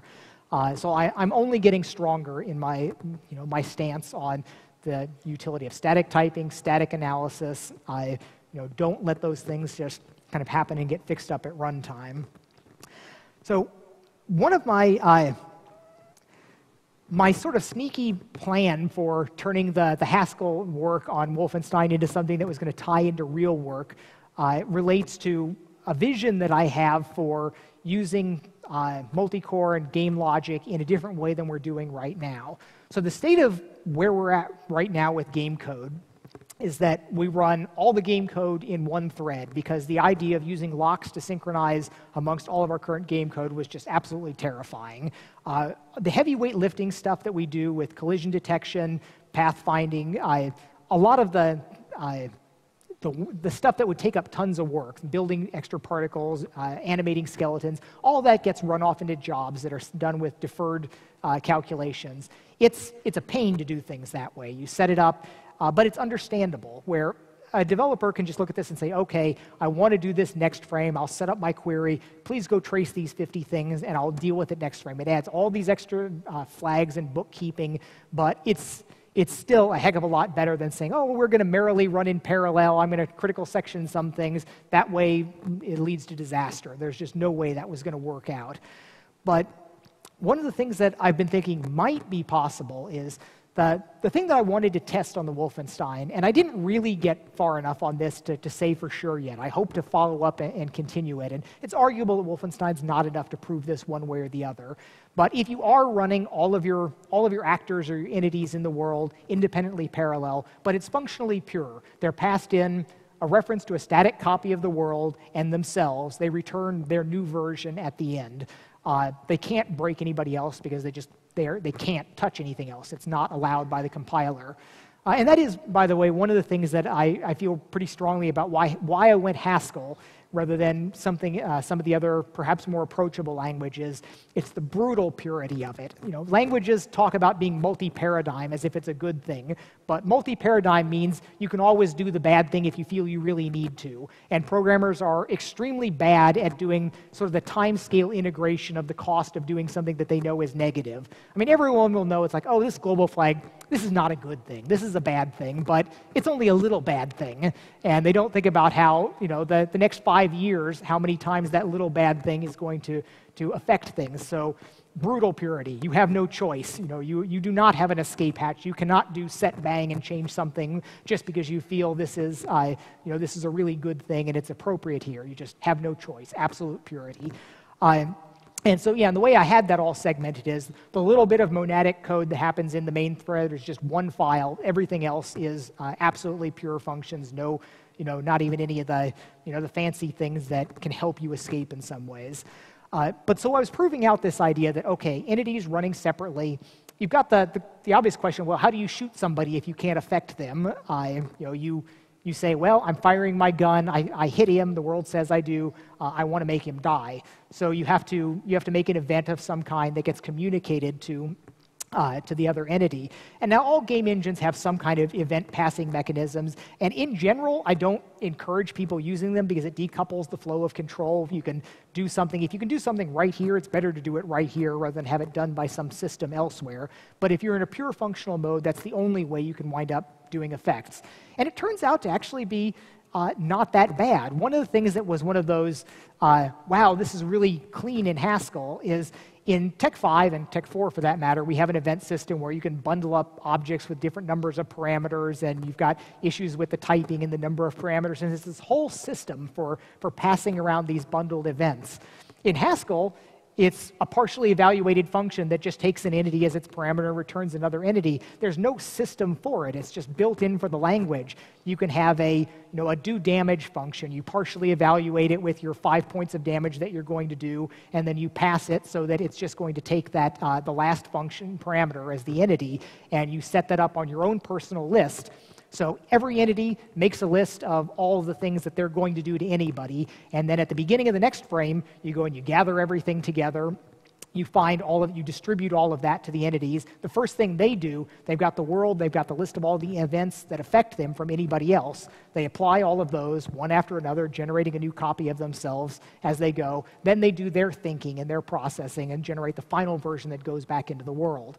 So there are, with this sort of method, there are coherence. Nothing gets out of, because everything sort of happens at the same time. There's no sense of time ordering, but you do have the question of, since everybody's looking at the previous frame's rendering, two people approach a narrow hallway, they both say they want to go into that hallway, they both think it's clear, so they both go into it, and then, well, what do you do next frame? They both say, well, I'm here, but two people wound up at the same place. So there's a little bit of resolving that has to be done there. And it may just, and I haven't worked all of this out, but I'm completely satisfied that it's possible, that you wind up giving some precedence on there, use physical repulsion rather than absolute surface collisions on there. It can all be worked out. So this was my approach in Haskell. This is what I was building there, and it seemed to be working out well. It may yet fall apart on something harder, but I had to pick a research project that I could conceivably do, even if I haven't managed to finish it yet. If I had picked Doom 3, there's just no way I would have personally been able to go through and do this. But my sneaky plan to justify all of this as actually being a really good idea was that while in C++, the idea of using everybody running the way the code is right now would not work. It would be awfully crashing, and it would have race conditions, and it would just be terrible. But if you would code sort of in this style of you do your object from beginning to end, you can look at everybody else, but you can't touch anybody else, and you could do everything theoretically, all the stuff that we defer right now, the traces against the world, the animating your pose, the building your particles that tie on, all that stuff that as long as it didn't take more than one entire frame, 16 milliseconds, you could have straight line, pleasant, beautiful linear code that would be clear and simple and easy to step through, tell what's going on, not this mess of deferred and handed off to different subsystems, queried the later frames. You could make code that would be nice again. It would be code that looks like, Quake 1 through 3, where you can just say you start here, you go through, you do all of this, and you're done. That would be a really powerful thing for game development. If we could make game development twice as easy on the game programming side, we'd have twice the iteration time, get games done in half the time. It would be a huge, huge win to make some, it doesn't have to be an order of magnitude, but a factor of 2 would be monumental. So what my thought is that, okay, we can't have things that just randomly look around at all this, even if you say you're programming in this look-only way. But if your pointers let you point at somebody, again, if it's syntactically legal, it will make it into the code base. It would be almost impossible to guard against. So my scheme is instead of taking just your single heap here, go ahead and pretend you're doing actually do garbage collection on it, which is another thing that garbage collection is a benefit for developers. It has a bad name, a bad reputation in game development for intermittent pauses. Intermittency is bad. A fixed overhead we can deal with, and it makes programming easier. And programming is often the long pole in the tent for getting games done. So anything we can do to make this easier to spend our performance is going to be a useful thing. So you set everything up, you garbage collect every frame, so you make a pass through all the objects in your game heap. It's going to take discipline to make sure that none of the big things stay in the game heap. You put all of your assets, resources separately managed, but the game stuff, you have it in the heap, you can make a walkthrough at every frame. So it's a fairly standard sort of compacting or broken hearts garbage collection where you pass through, you copy over the stuff that you still need to the next frame. So it takes twice as much space for your heap. But the game heap, if you isolate out all of the constant data and all of the big media, it's not that large. I can guarantee that our real mutable data, you could count it, it's counted in megs, not tens of megs. And it's probably only a few megs. So it's completely credible to walk it every frame. So you walk through the entire frame, you compact and copy it, garbage collect to another frame, but you keep the old frame there and you memory protect it. And when you're fixing up all of these pointers, as you're doing the garbage collection, you're marking pointers on whether they're in use, whether you've copied them over, but each entity keeps its own pointers to itself, but any pointer that it has to something else points to the frame that was just memory protected, that was garbage collected from. So any pointer that you get is either going to point to your state, which is mutable, or if it's pointing to anything else, it's pointing to a static copy. So you will bus error if you try to access that. It will be hard protected. So it's not possible to sneak in something that's going to be a race condition. And I think that under those conditions, you get garbage collection, which is a programming win. You get the de-threading of all of these things that we do for performance reason. You allow it to run all of these things in parallel, so we get more scalability as we go up to dozens and dozens of cores. And I think it could be a really huge win, but it's a research project. It's not something that I can sort of roll into the current code base. But I look at it and think it's not ridiculous that it could be migrated towards, and it would have some large benefits. So that's one of my sneaky schemes for wanting to kind of move the state of the programming forward there. But there's several things that need to happen in, before that can really kind of come to fruition. So some of the other things that are appealing about Lisp is, so related to programming the game stuff, I have been scratching my head a little bit in recent months thinking that when I look back at Quake 1, I did Quake C, and that was me just totally winging it on language design. Okay, I've got C format expressions and one object type that goes across. That's the only thing you use for all of it. And it was certainly a huge success. There were lots of people that learned programming so they could do QC and make mods for it. And it's had a positive impact on the way the industry's gone and people that have gone into it. But now I really do kind of wonder what would have been the divergent road if it had been Quake Scheme instead of Quake C.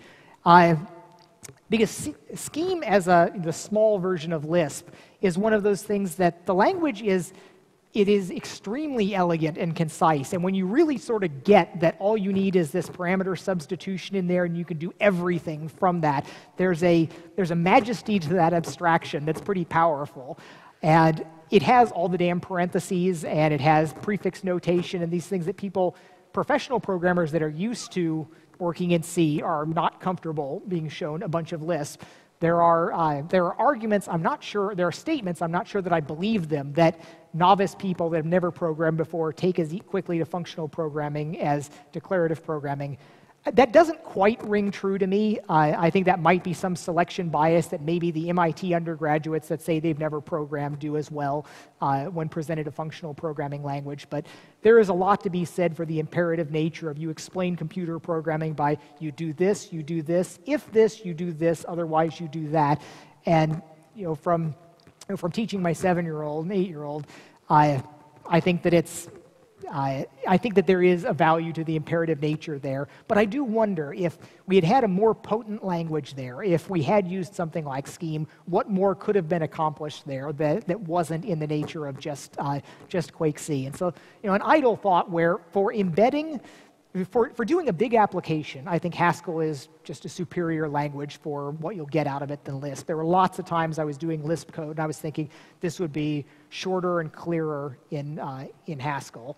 And certainly the typing is a huge, huge thing. But for small things, for an embedded language like what Quake-C was, there's a lot of advantage to Lisp Scheme at least is so tiny. You can make it very, very small and yet still have kind of complete power. You can in theory do anything with even the simplest of schemes there. So using it for an embedded language is still appealing for me, and I've sort of still got my eye open for where could I use this in some way, because in the end, while I wouldn't do application development in it, I found it charming in a way that's sort of maybe difficult to convey to especially non-programmers, but it is this very, very old language that is still as powerful as you might need it to be. It doesn't have all the sort of accoutrements that you would want in a modern development system, but it's still all there in theory and elegance. And I will probably continue to, as I carry my iPad around, it's sitting on the last airplane flight I took. I wrote a Sudoku solver in there because I was sitting there with my iPad and the Sky Mall magazine, whatever. So that ability to kind of do random programming at random times has been useful for me. It's taken fallow hours that I would otherwise not be doing something particularly useful for and let me do something that's actually creative and programmer growth-inducing. And so functional team-wise, the idea of it's obviously not possible for me to go and say, okay, everyone we're going to work in Haskell now. This would just be not good for all sorts of reasons.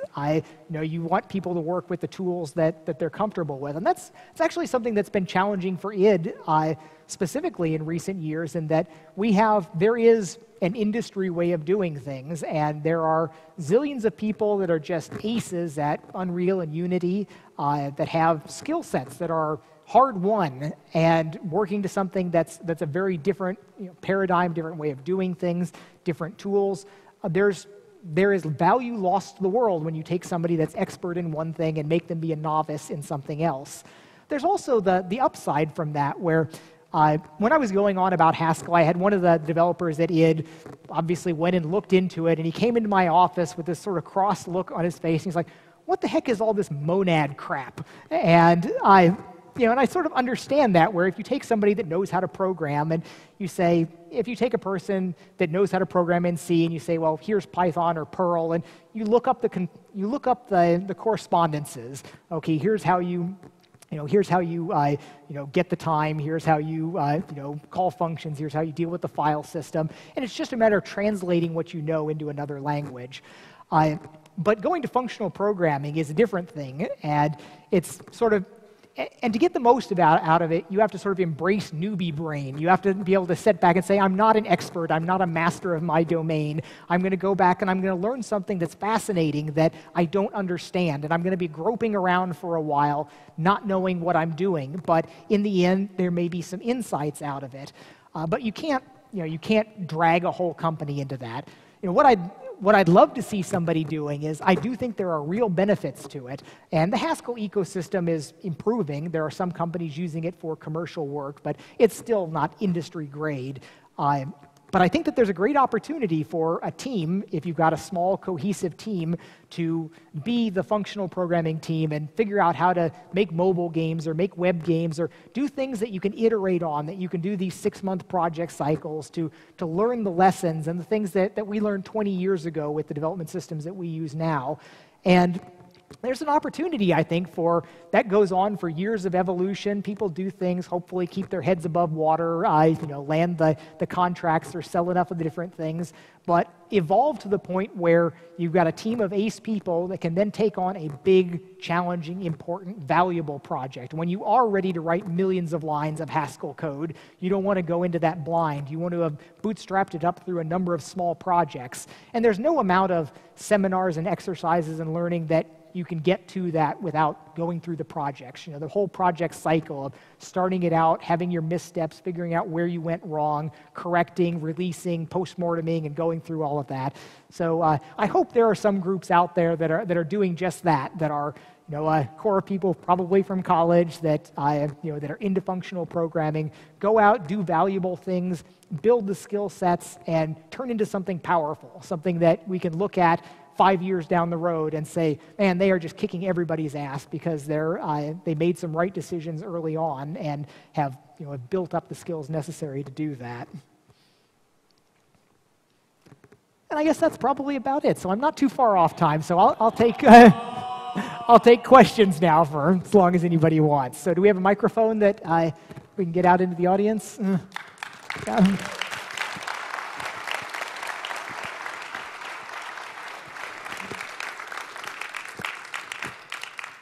Do we have a microphone? Anyone here? Okay, you can yell really loud.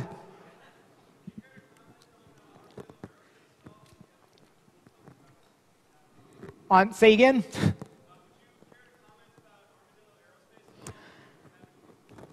Yeah, so it was interesting. A couple of weeks ago, I was trading some email with Elon Musk from SpaceX, and I was talking about I'm excited about these virtual reality things and other stuff, and then he kind of hits me with this, well, if it's not on the path towards colonizing Mars or making the money to fund colonizing of Mars, it's just not that important. He's like making me feel guilty for not thinking on a planetary scale. And yes, Elon is serious about all that, and I respect the hell out of him on a whole lot of levels. So earlier this year, we crashed the last rocket from Armadillo, and I did spin down most of the development work for this year. We're talking to some investors, different things right now, but I made the play 2 years ago that I was gonna go for it, for what we thought Armadillo needed. We thought that we were within striking distance of the suborbital cargo markets, Sure you get the NASA cruiser payloads, and there were a lot of people interested in working with that. We're working with, we flew payloads from people at the European Space Agency and some universities locally, and it looked like it was achievable there, that there was enough market to make the business case close. But the state that we had been in, we got to the point where we were scraping by. I mean, we had an operating profit, but it was doing contract work for other people. And I reached the conclusion that we just weren't going to get where we needed to go with that. There's this tempting thought that if you work for contracts people and you pick the right contracts, you'll be developing things that you wanted to develop anyways, that it will help you towards your goal. And there's many companies that have taken that explicit tack. And as far as I can tell, it's not working. It wasn't working for us. We were keeping the lights on, we were building rockets, but they weren't the things that we needed to do. So about 2 years ago, I made the call that, okay, we're going to cut out all this contracting work, no more NASA, Air Force, rocket racing, whatever. And I was just going to dig into my pocket and say, I'm going to spend what we need to on the development, which turns out to be something north of $1 million a year to run the team. We had 8 people on the team. We have a large hangar. There's mills and materials. And the operations of going out to New Mexico to fly, it costs $1 $1 million a year. And maybe we could have saved a little bit more on that. But I went into it thinking that we can do this in 2 years. The arguments that I would make is we had, like clockwork, almost since the beginning, for over a decade, we had built 2 new airframes a year, and we learned immense amounts. It was great. You know, we would build these crazy different things. We built a manned airplane, rocket planes. And so I thought, okay, we're at this point. We have the propulsion pretty well understood. The numbers close. It looks like we can do this. We're just going to repackage the things that we're doing into these more tubular-sounding rocket arrangements. And it seemed like a perfectly good plan. Everything makes sense.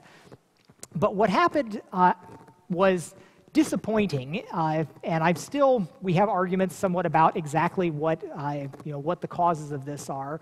But when we went to do that, what should have been faster repackaging of everything turned out slower, and we built 2 airframes the first year, and then the second year we wound up only building 1 airframe. So things had regressed and were going slower, where we should have been able to turn these things out in series. We made less progress.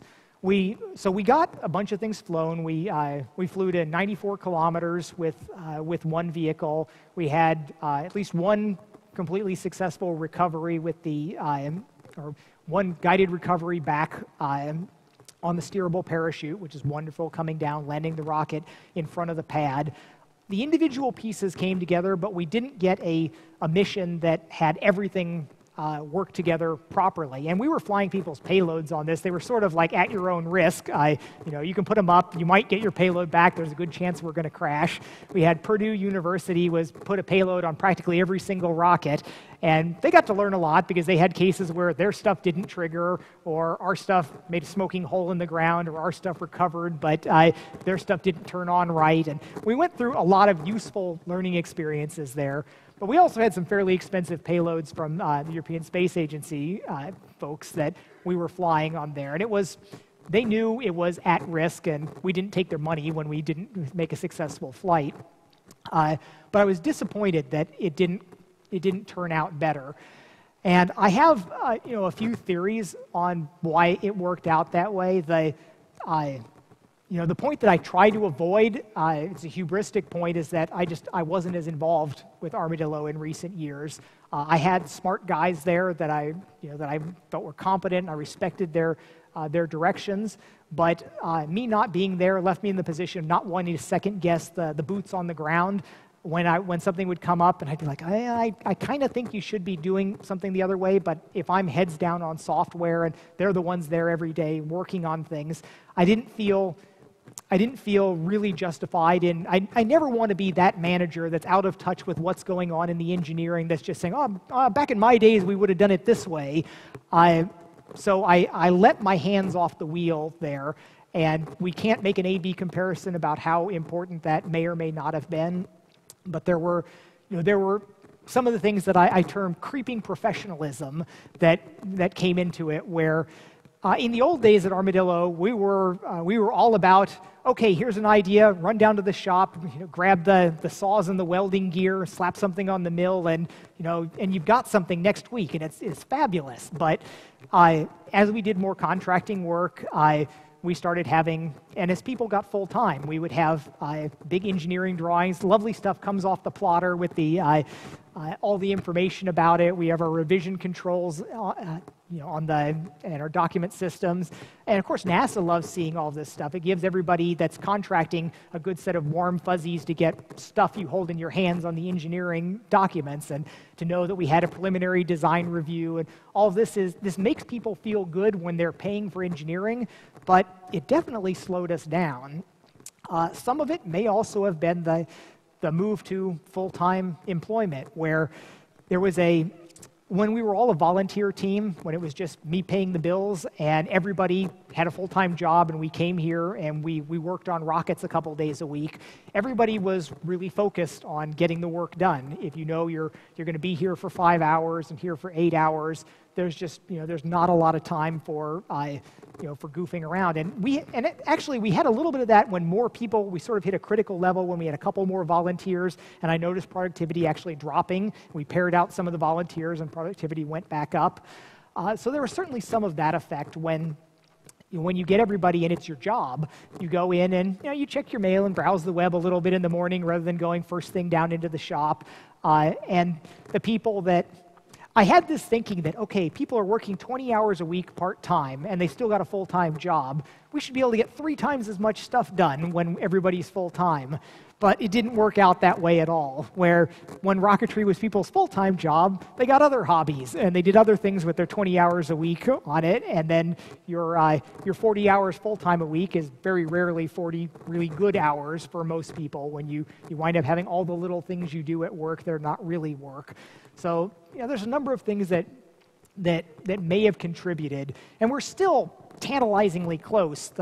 One of the bad things the things that we didn't do is we should have made series production we should have made multiple vehicles at once. And we did this years ago with our modular vehicles. We made parts for 5 of them. And that served us so well. We got to crash every single one of them, but it wasn't that traumatic because we had more pieces there and we just built another one. We desperately should have done that with these 2 rocket vehicles. And that was our critical mistake in the last 2 years, because we should have been able to put more of these together. Creeping performance was another thing where we used to just make everything out of aluminum. It's not like the highest tech material, but carbon fiber started creeping into our development systems here. We started heat treating our own aluminum rather than just using thicker aluminum, and all these other things that. And this is chapter and verse for some of the errors that NASA has done over the years, and it's heartbreaking for me to see my own team following some of these problems. But the situation we're at right now is things are turned down to sort of a hibernation mode where we've still got people maintaining the shop. We are talking to some other investors. If anybody wants to kick in a couple $1 million to build rockets, give me a call. But it's probably, if we don't wind up landing an investor, it'll probably stay in hibernation until there's another a liquidity event where I'm comfortable throwing another $1 million a year into things. And the rocketry has always been it's been a negotiation with my wife, understandably so, where she has always insisted that I not be one of those celebrities that squanders all of their fortune, being high on the hill and then penniless someday. So rocketry has always had this carved out area where this is John's crazy money. While all of this is to make sure that the family will be well taken care of and John's not going to be begging for work sometime. But I basically expended my crazy money on Armadillo. So I don't expect to see any rockets in the real near future unless we do wind up raising some investment money on it. So, okay. Yeah. Oh, so we do have a mic. Good. Thank you. You were talking earlier about the differences in technology between CPUs, Intel, and AMD. What are you seeing, in your opinion, between GPUs with AMD and NVIDIA with the current technologies? And also, can you please sign my license plate? Sure, I'll be around here after the talk. Great, thank you. So I have not done side-by-side direct benchmarking, so you can't. I can't make a definitive statement on AMD versus NVIDIA on the graphics card side of things. As far as I can tell, when I have looked, AMD is occasionally faster. Their hardware is certainly top-notch. It has always been this driver and software ecosystem that's made me tend to stay with NVIDIA. NVIDIA's had a really spectacular team there, and the AMD people are working hard, but NVIDIA at a strategic level has just piled a lot of really powerful people onto making that software ecosystem really good. But AMD's continuing to get better. Intel's getting better on the software side. There used to be just the horrible. There used to be NVIDIA with good OpenGL drivers and everybody else in various levels of awfulness. But now the big three of NVIDIA, AMD, and Intel are all pretty good. We can ask for better in most cases, but I'm not unhappy with any of that.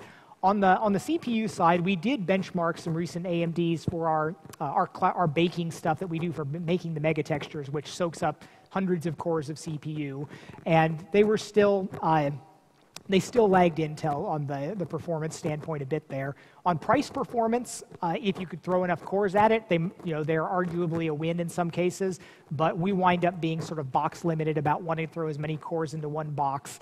And we benefit from not fighting with blades versus having larger systems with dual sockets and everything.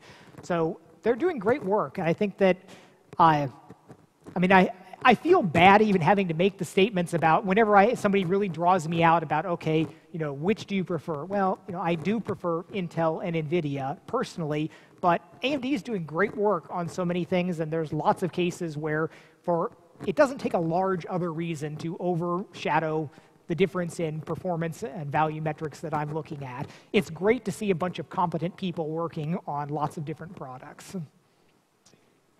Yeah. I can't. I actually asked about whether I could say anything related to the development, and the answer was no. Yeah. We can ping pong. You can come back to you. Yeah. So first of all, we were talking a little bit early in the talk about Intel and ARM, the way processing works right now. Right now, ARM dominates the portable space, the tablet space, the smartphone space. But what about Intel's efforts in that area, with like their atom processor stuff? Where do you see those efforts in like 5 or 10 years? What's their great? Yeah. So in some ways, I do feel a little nostalgic sometimes for the glory days of microprocessors, when I'd be happy getting my microprocessor report to hear SPARC versus PA RISC versus Power versus x86 versus ARM, and now it really is x86 and ARM. I mean, PowerPC is still there for the Wii U and for some embedded things, but it's clear that we're getting a duopoly. And I always find it remarkable how Intel had the strong ARM technology from DEC. When DEC fell apart, Intel had the world's best ARM processor for years. They did nothing with it and eventually divested it. And now all of a sudden the ARM stuff is super important. So betting against Intel on an engineering basis is a CPU engineering basis is probably really, really risky. Now, I mean, they don't look as invincible after sort of flubbing the Larrabee stuff, but they still probably have the best guys at the circuit, at the low-level circuit layer when you're looking at things at the process level and how to get the very best out of not some synthesize out of a bunch of RTL core logic stuff, but when you're going down saying, we're going to make the most efficient thing, they are probably better at it than anybody that's making ARM processors. The baggage of the x86 is really not as much as a lot of people would think. When you can look at it as, in fact, there was a lovely article that came out in this last year about trying to analyze the real importance of instruction sets, and there was a bunch of data through there. I heard people contesting the results of it, but the result that was reported was that the architectural overhead of the x86 instruction set is really not that much. It's offensively ugly from if you look at the manuals on there about how much is devoted to all of it, but in terms of what it costs you in terms of power and silicon, it's not that large.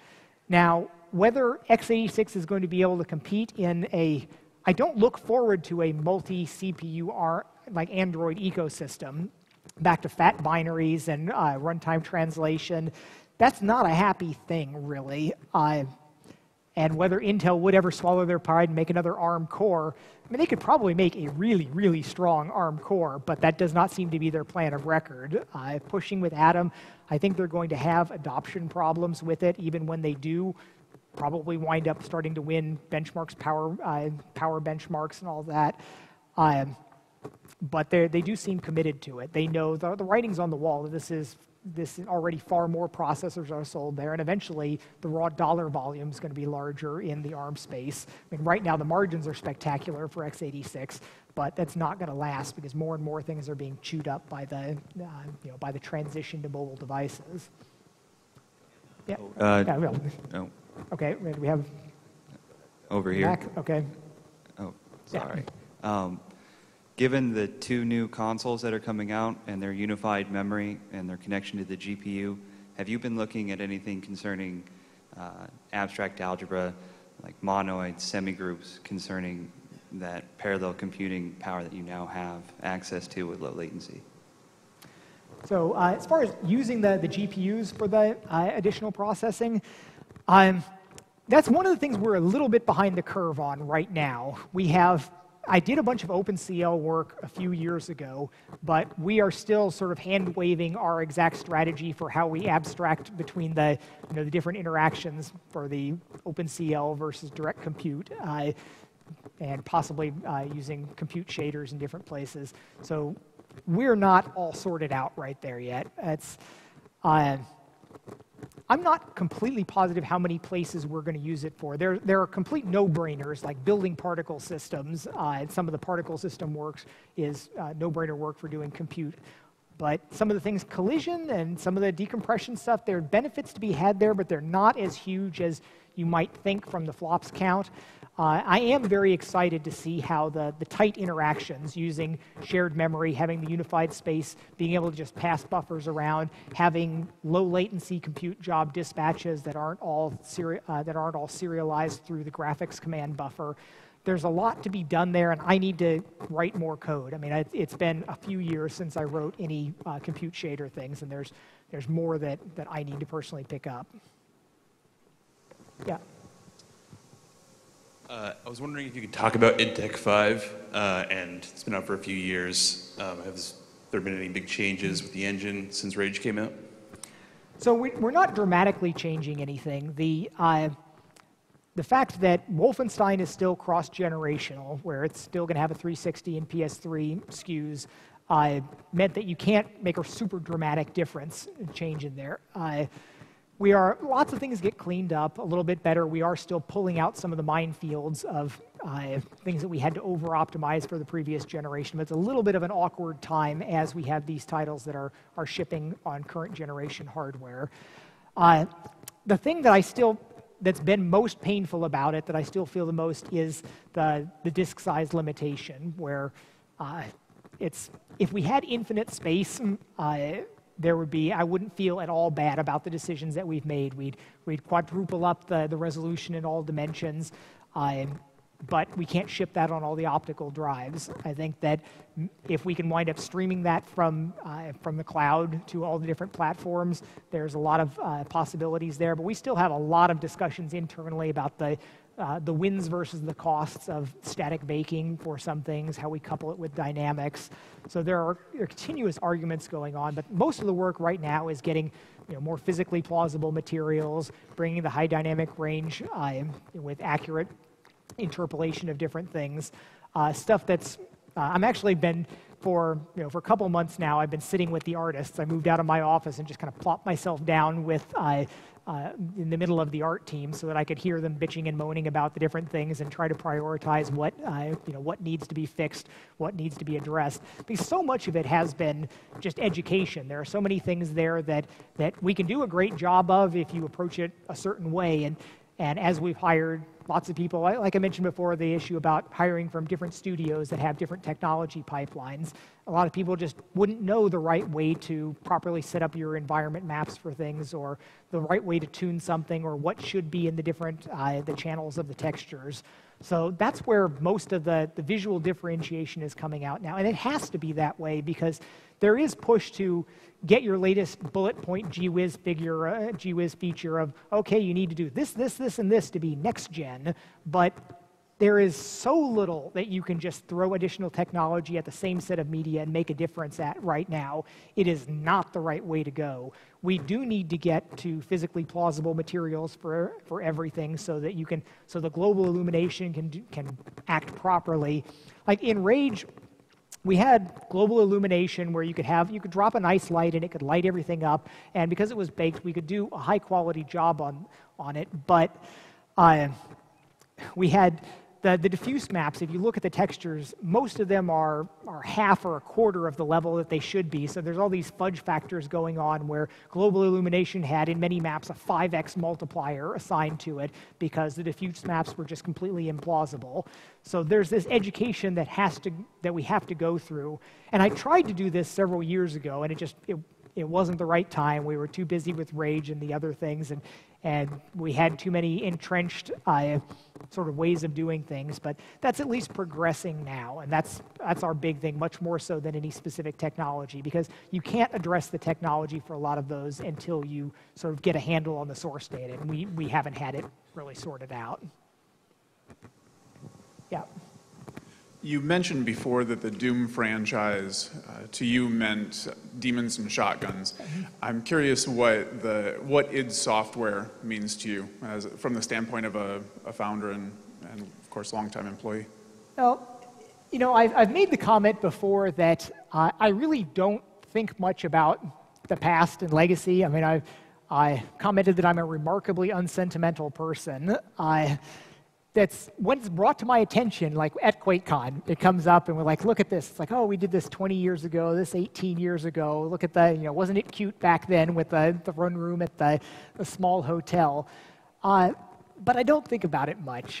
You know, I'm happy, I'm proud of a lot of the things that I've done over the years, but I've never reached a point where I want to really sit back and reminisce about them. Just heard me talk for 2 hours about all these things that I'm super excited about going forward, these things that I want to see happen in the coming year, things that I hope I can nudge somebody into changing the way they're doing it, because it'll affect me after that. But the, you know, id Software, with what we've done, it's probably still, it's going to be the legacy of, you know, we invented the first-person shooter. And I resisted that for a while, really, because I sort of had this hope that, you know, that there could be other directions and things that we do. Early on if we look back to the very first projects there, we went, you know, Keen to Wolfenstein to Doom to Quake. There was this intentional sense that we are hopping between genres because, you know, we want to show that we're not tied to, you know, to just what we've done before. But in the end, when things reach the scale that we're at, the development team size, you do kind of wind up sticking with what you're known for and, you know, what you've done. And that really is the legacy of id Software, and it's certainly not a bad one. I think FPSs are going to be here forever. Just like we will always have driving games and fighting games. We will always have FPSs now, and we started it. So that's I'm pretty proud of that.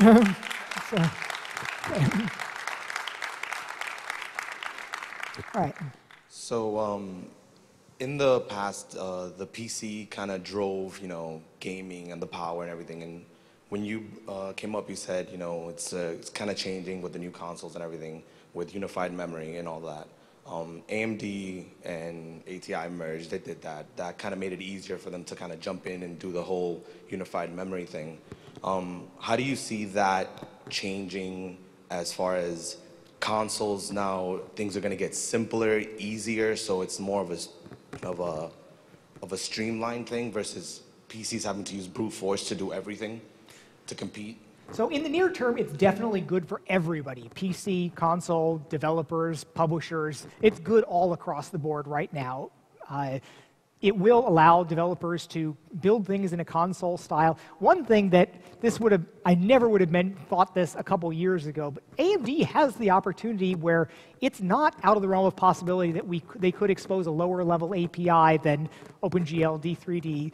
That's, here's all the buffers, here's how you write it from a console, because we already have a nice layering. Adding another one, if there was a real value, there might be something to it. It's not clear to me that I think PCs will have their traditional tack of they're just going to be a lot more powerful.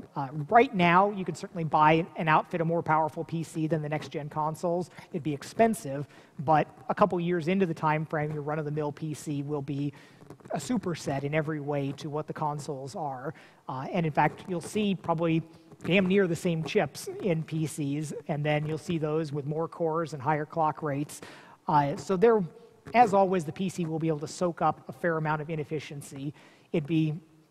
I guess I despair a little bit of actually vanquishing the inefficiency in the PC. We still win in the end just by clubbing it with more and more brute force. It'd be nice from an aesthetic sense that the inefficiency not be there, but I guess I'm a little bit more at peace with it.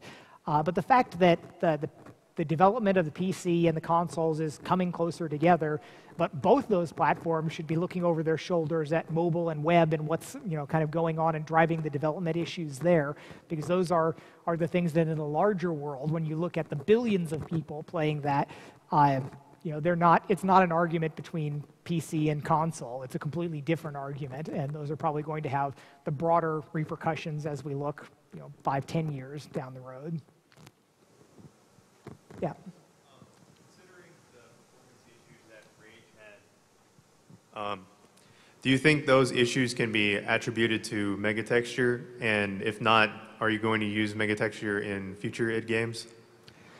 So the performance issues on on the PC, we had the disastrous driver problem, and we still have driver problems that crop up. Some of that is the fault of doing something that nobody else was doing. There's value to doing pretty much exactly what everybody else does. That's the well-tested path. Nobody will accidentally break something that everybody's doing.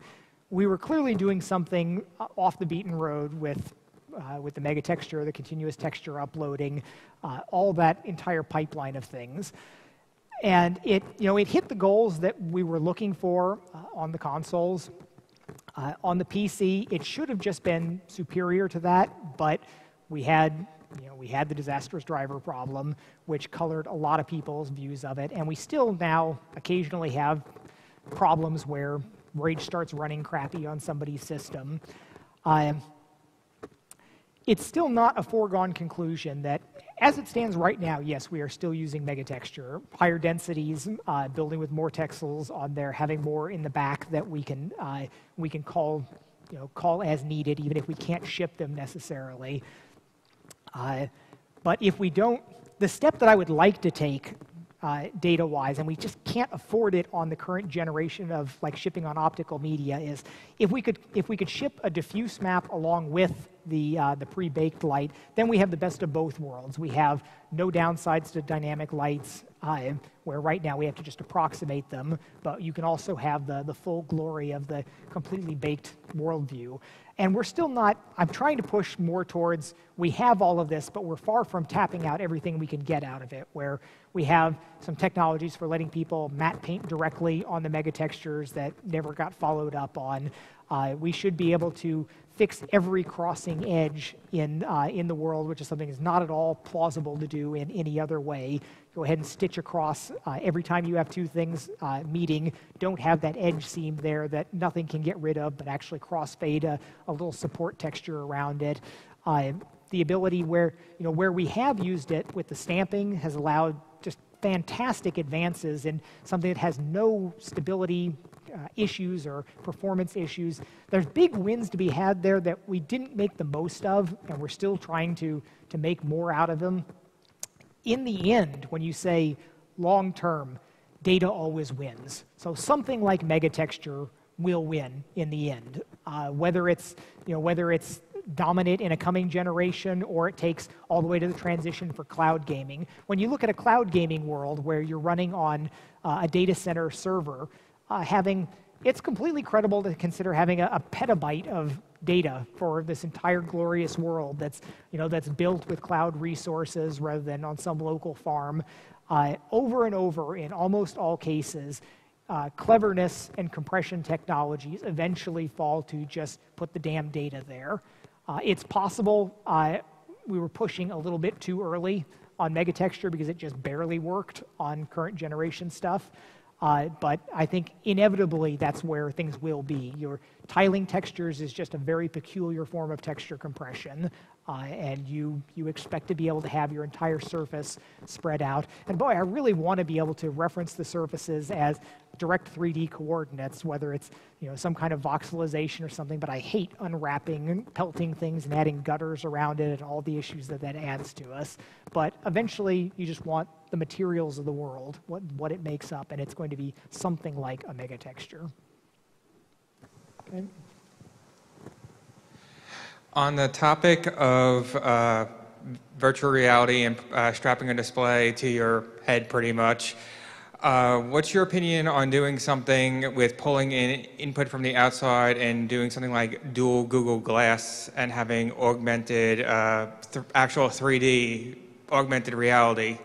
Okay, so Google Glass and augmented reality in general, the vision there is that you've got Terminator vision, where you've got text appearing in front of everything, the floating people's names over their heads, and that's going to be huge. That is going to be a many, many billion-dollar industry. It's going to, I think, take over the way smartphones have. I think that when that finally becomes real, 5 years will go by and everybody will have augmented reality goggles. Now, it's important to realize that what Google Glass is today is not that vision at all. It's a tiny little cell phone screen in your field of view. There are way hard problems involved in doing the vision of augmented reality, about outlining people and floating things and adding solid objects into the world. And Abrash and his team at Valve spent quite a bit of effort on it, and I was pushing them really hard. It's like, VR we can do today. We can make this awesome. We can make a difference and it'll be spectacular. The AR stuff, it's going to be a bigger deal than VR eventually, but I don't think there's any guarantee that eventually is even going to start 5 years from now. I think we're going to see a lot more wearable stuff. It'll be the built-in cameras. It'll be the little info screens. What Google Glass is today will productize and will be valuable. But the game world of what you imagine that about, I want to put virtual people into those seats. I want to have the crater open up in the floor in front of me. That's not coming in the real near future. Eventually it will, but there are many hard problems to be solved before we get there. But the VR stuff's coming soon and fast, and it's going to be great. Yeah. So when we look at the future of voxels versus ray tracing, just if you could elaborate on that a little bit. Yeah. Do you think the idea of the infinite detail engine, even though that's largely procedural, do you think that would be maybe a stepping stone to ray tracing as poly counts increase, or really do you think that's not even going to be considered in the future as ray tracing technologies meet performance expectations? All right, so eventually ray tracing will win. I think that's it's winning in all the offline space, and for all the same reasons it will win in software or in real-time applications. But we still there's a lot of leg room still for rasterization, especially as we look at mobile and lower power constraints. I was stunned to find that I got disclosed on Caustic Graphics Technology, which is Imagination Technologies bought them. They're one of the mobile companies. And I've looked at 3 or 4 ray tracing architectures over the years that have all been hopelessly naive. It's somebody that either knows enough about hardware to build some form of a ray intersection engine and thinks, oh, we can use this for games, with not understanding any of the many manifold issues that are involved with it. But the caustic stuff is smart. They've got some. It was one of those where I learned a couple things reading through their technology paper that it's still not obvious to me that it's going to make games productized in this generation. I don't think it closes on that. You can do a real-time ray tracing game, but it's hard to show how it's going to be better than a rasterized game. My pitch to them is something that would be unique on there is you should do a jewelry toy, kind of like a super bejeweled, because that's the one thing where you really do care about your index of refraction and your colors on there. That would be the perfect poster child case for a ray trace chip, is you can do this awesome jewelry tool, and Bejeweled has sold a heck of a lot of copies, so that might even drive adoption of it. But getting your foot in the door with something as a way to, once you're there, you can evolve and you can get better and you can eventually start encroaching on the standard graphics territories. And the reason why ray tracing is going to win is because it is understandable and tunable. There's the great comment that somebody had on Twitter about looking at this 800-page book on shadows for GPUs, and they're just basically saying if you need this to do shadows, you're doing it wrong, because in ray tracing, all you do is you distribute points to the area of source of your light, and you trade off where you put them and how many you do, but it's simple. It's a loop this big to make all of your shadow calculations basically, and simplicity has a lot of value. The lesson of the year, really, or of the age as we're going into, is that The things that we would do for optimal performance previously many of them are ready to be traded away for better understandability, robustness, developer predictability, and so on. So voxels, and in terms of other representations of things, it still seems unaesthetic to me that we're ray tracing against triangle representations. But it seems like it's going to get good enough, like it's going to win. And whether you're tracing against a triangle or some kind of meta blob splat thing, it's at most a linear difference in performance. So it's not large. And I would have been surprised years ago to think that some form of ray tracing, and it does wind up all being against triangles. I thought that there would be something else, that there would have been large enough benefits, but it's not looking that way now, because it comes back to the tyranny of the pipeline. Everybody knows how to make these triangle meshes now, but if we go to saying, well, now we need to build some kind of voxel thing, they'd still be making triangle meshes that we voxelize at some point, which is then sort of going through this additional media transition. And if you had the ability to just use the triangles. But an interesting thing about when you do look at the triangles now, and it's crazy the performance that we have on GPUs, that you can load up 20 million triangle models and they work. It's fabulous when you think about it. But what's surprising is how bad many of them look. If you've got any vertex operations going on, whether it's vertex specular or shading, when you've got 20 million triangles and you're drawing it on a 2 million pixel screen, the triangles are just randomly coming and going, and there are significant additional aliasing, anti-aliasing challenges to be had there. To your left. One thing that I haven't heard you mention for a while is AMD's virtualized texturing. What is your views on it? Would you consider incorporating it into Tech 5 maybe for future games or anything? Yeah, so we've been working with that quite a bit, and we were obviously the implementation test for the extensions going into it. Yeah, I think I've been pushed, that had been my crusade for a decade to have virtualization of these different things. And it turns out that the nitpicky details about page replacement and especially feedback from it is harder than I would have thought 10 years ago. You basically wind up having to almost implement the Tech 5 feedback buffer sort of thing with all that messy stuff. I do wish that there was an ability to just have it demand paged to say, back this by my flash drive. I think that would be a big step forward, but that involves interacting with the operating system. I think it's about as good as it. We were vetted on the extension. We were part of the specification process for it, and it works. It gives us some real benefits in that we can get proper anisotropic trilinear filtering with a single, without having to go through our megatexture pipeline for all these different samples. So it adds some benefits. It's surprisingly not quite as much of a huge win as you would think, considering how much code we do on the megatexture side of things already. The biggest benefit will probably be from letting us take advantage of all the memory space in certainly the consoles. It's unclear how much the PC, where we want to be able to just say, okay, we've got this many gigs, we're just going to let our pages fill up everything. Where right now we say you've either got a set of 4K or 8K textures, and this will give us the flexibility to just take up however much we want. And there's still the trade-off that we have to make between how much space do we set aside for our compressed cache, where it's all DCT or HD photo compressed at very, very high bit rates, versus how much do we set aside for direct access by the virtual textures.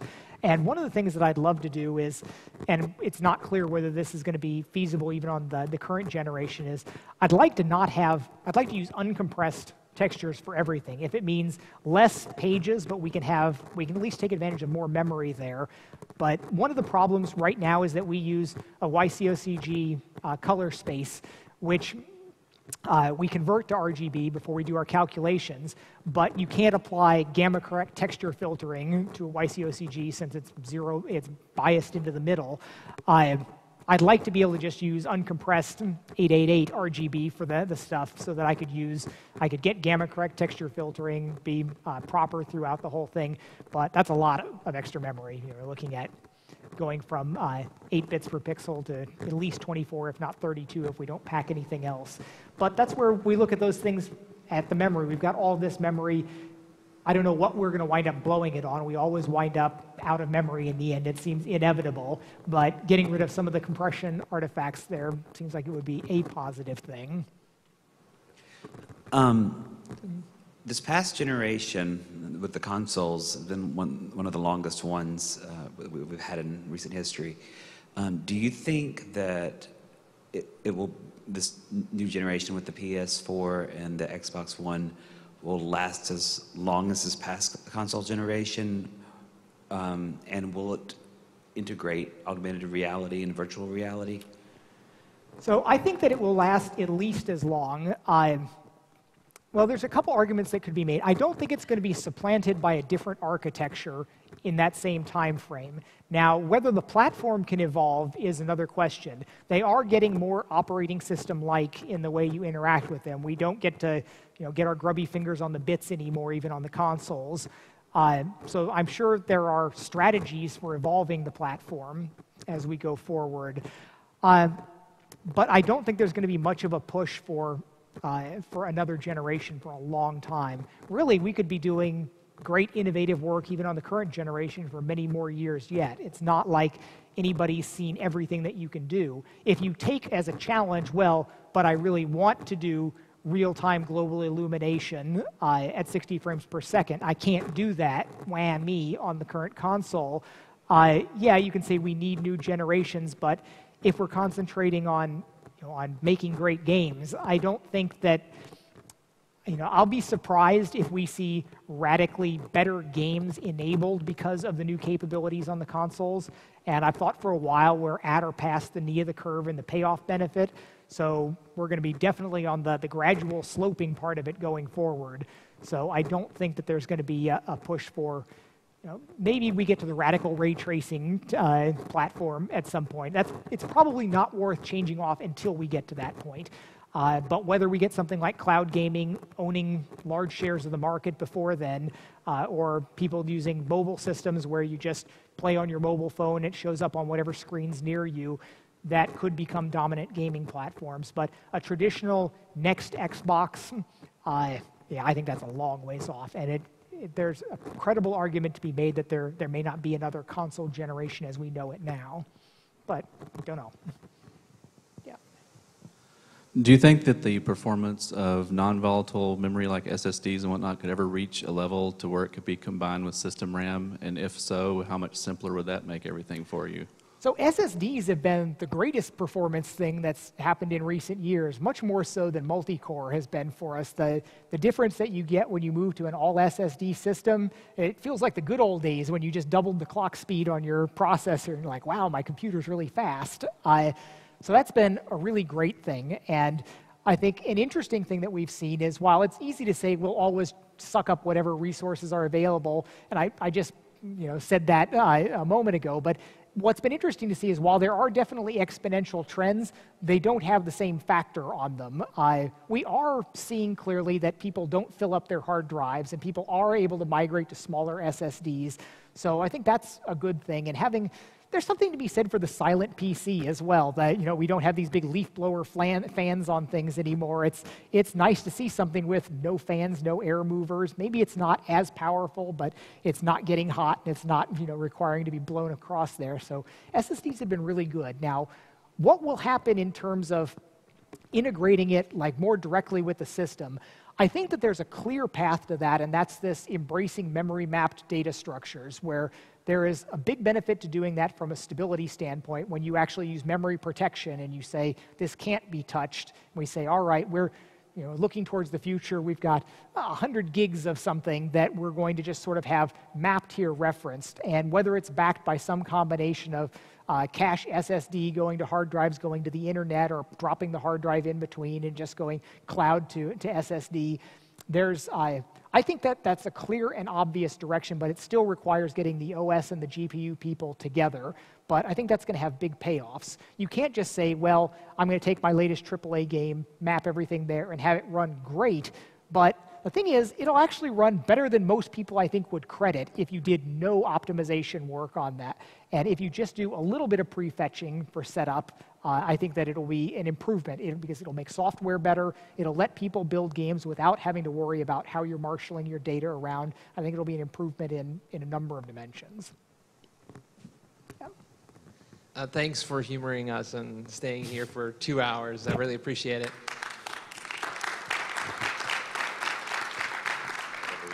I was just wondering about your thoughts about strobe lighting and how that affects motion blur with current LCD technology. Okay, so the Valve's low persistence demo is a global shutter, so it strobes the entire screen. And interestingly, they think they've identified some other perceptual issues with that, where they think that when your eye makes a very fast saccade, that if it's going from a point where maybe there was no illumination, there's a perceptual thing that they're fighting. The other way of doing temporary illumination is with a rolling shutter, where you're drawing the scan and it can be blanked out some distance behind. Instead of overwrapping and continuously being illuminated, you have maybe a quarter of the screen as a bright band going down. I have a theory that I'd like to see applied to this, where instead of linearly addressing the frame buffer in a standard scan pattern, if we went to a deep interleave pattern, say 8 or 16 wide interleaving, where you're getting scan line here, here, here, and here, and then here, here, here, and here, and they're blanking out 16 or however many scan lines, a tenth of the frame behind, I think that might have a useful benefit there, where you could be, at no point would any part of the screen be black. You would be within, say, 16 pixels of a lit line. So perhaps that alleviates some of those perceptual issues. And you could also then look at it as 1,000 frames per second display that's very sparsely set out. And you could go ahead and render 1,000 unique frames or do the time warping thing to that. And that's probably the best way to wind up doing this. But the fallback plan, sort of plan B, is LCD backlight issues, where the current light boost technologies on the NVIDIA light boost monitors, the high-end Asus ones, they do a remarkably good job at this, where they flash the backlight for 4 milliseconds, then they turn it off while the actual LCD is updating, then they flash it on for the alternate eye. And while this was designed to make 3D gaming work better, to have the glasses work better, but it's a really good thing for any dynamic fast motion thing, as long as you're updating at that 120 hertz. If you're updating at 60 and you're double flashing, it's got this weird artifact to it that's perceptual. If you look at it on a high-speed camera, it's doing exactly what it's supposed to. But if you update 120 times a second with those blankings, it's better than any normal 120 hertz monitor. That's still a global strobe. So the alternate approach is, and I know I've seen somebody online doing the homebrew project with a string of LEDs that they're strobing in order to do that. And that's a valid direction to go that can work even with slow switching LCDs. Because if you have an LCD panel that takes 15 milliseconds to switch, and there's a lot of them that are more than that. Like the current Rift one takes over 20 milliseconds to switch, and some of them are even worse. But if you're down to 15, if you're over 15, you're screwed. There's no way you can get the low persistence down. But even if you're at 15, you could have, you're scanning in, changing the LCDs, but it flashes it just before it's going to change, and it goes through, so you're flashing what's 15 milliseconds had time to settle there. And then it goes on, and then you can flash the next bar and turn that one off while it's just starting to do its long change period. So I think that's plan B for head-mount display technologies if you can't get awesome fast-switching OLEDs on it, which would be, the OLEDs are the best way to go. If we can get that, that's what we want. Failing that, the LCDs with a strobing backlight. But the problem is LCDs are getting so tightly integrated that in the old days, your backlight was this separate assembly that you could just take some screws off and pull it off and look at your transparent LCD, which is pretty cool. But now everything is these laminated packs of super high technology. And getting into there to be able to strobe them is an open challenge. And whether head-mount displays will ever be a large enough market to make an LCD manufacturer make some change like that when they're talking about millions and millions of mobile phones or other mobile devices, I don't think. It'd be great if the head-mounted display market had that kind of clout in a couple years, but I wouldn't hold my breath for it. You talked earlier about some of the issues with control devices. What do you think are some advancements to be made in that field in the near future? So control devices, I think that the near-term pragmatic things are going to be a split controller, whether it's like a Hydra or two moves, where you've got motion and buttons and position tracking. Full body tracking, things like the leap gesture tracking, I think those are going to have value, but it's kind of got the no button mouse problem with the Kinect, and you start having to do gestures to trigger things, which becomes this very imprecise direction. So I don't have a wish list like on the output side on display technology. I know exactly what I want. I don't have that so much on the input side. If anything, I've got low expectations where I'd be thrilled to just get a great position sensor, a position sensor that had accuracy, repeatability, no drift. That would make me super happy. And it still seems to me that while the action does seem to be in optical, I am continually amazed by the fact that RTK, real-time kinematic GPS systems, can give millimeter-level relative positioning from GPS satellites. And these are going 8 kilometers per second up in space, multiple ones, and you're getting millimeter-level changes in distance. That's magic. The fact that that can be happening and that we can't do better than that on a desktop with like some really loud carrier wave emitters placed down.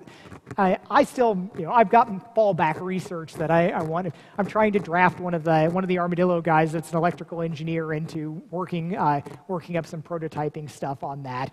But there's camps. The optical stuff is certainly the one that's working best right now, but it's still not a solved thing. You still have to deal with occlusion issues and stray light reflections, all sorts of other problems that can be there. But the optical stuff's looking pretty good. Yeah.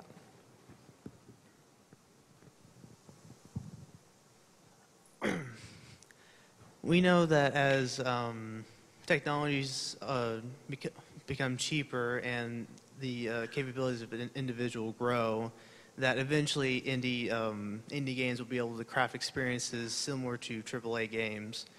I have 2 questions related to this. First off, how far into the future, how far off are we from indie games like just a single person being able to craft a similar experience to Call of Duty Modern Warfare 3? And what do you think this spells the doom of the AAA game industry, or do you think they'll find another niche? I disagree with your premise. The AAA games are they're the result of an army of people doing their work, and it's not programming. I mean, programming is one of the tent poles there, but most of the work is in content creation, and all the technology in the world doesn't suddenly turn you into an awesome sculptor. Now, you can look at things like open asset libraries can start having a really, really big benefit there. And that's where, more so than the pace of technology, the change in an ecosystem like that is what you should be hoping for to advance the state of small-scale development. And there's plenty of possibilities there. And when you look at what's happened with the open things, when you look at the magic of the web and or how Android's taking off, things that can be done broadly distributed for free can have huge impact. They can have really large effects on things. But no, technology is not going to all of a sudden let you produce a AAA game. We can hope more and more stuff gets open source. That that when you can just, and a lot of games like mobile games are done like that now, where you grab a physics engine over here, you grab a rendering engine from over here, and that's going to continue, and that's going to get better and better. And it's remarkable what people can do in the mobile space by cobbling things together there. But it's not going to take you to modern warfare. It took you to a different place. And that's really great that it worked out this way, because the cobbled together stuff didn't take you to Quake 3. It took you to Angry Birds and Cut the Rope and these other things that are different. And that led these developers that nobody knew about to become titans in their industry. I think that there's going to be a similar thing with virtual reality. I think that the people are going to do the same type of thing. It's not going to be the big companies that sort of set the language that other people work within later on. But programmers today, we do have the resources at our disposal, both hardware-wise and what we have available in the open source world, to be magicians. You know, you can call forth the powers of all of these different things, and very much like Fantasia, though, most of the wizards don't know what they're doing. They call forth powers beyond their ken, and but it still works out more often than not, so it's a good, happy thing. So I got the better wrap up soon. So any last important questions? Back there. Yeah. So now that Tango Works is using it Tech 5, how has it been? How has the experience been with an Asian developer? Like, you guys haven't worked with an Eastern team before. And there's another question. The modding scene, do you see a Tech 5 being thrown by id Software like to something like UDK? Like, do you foresee taking a Tech 5 to that level, or is it going to be on a per game basis? The studio decides whether it wants to do modding tools or not. So we had a lot less interaction with Tango than we had with machine games. They started off changing the technology more radically at the beginning. They had a lot of different things they wanted to integrate. I mean, they're quality people, obviously, and they've got work that's come along, but we just, I've had almost no interaction with them, honestly. Some of the other people on the core tech team have done more support, but they've pretty much done things all on their own. We're deep involved in Wolfenstein at this point on getting everything sort of together in the push towards shipping, but Tango has been sort of off on their own largely.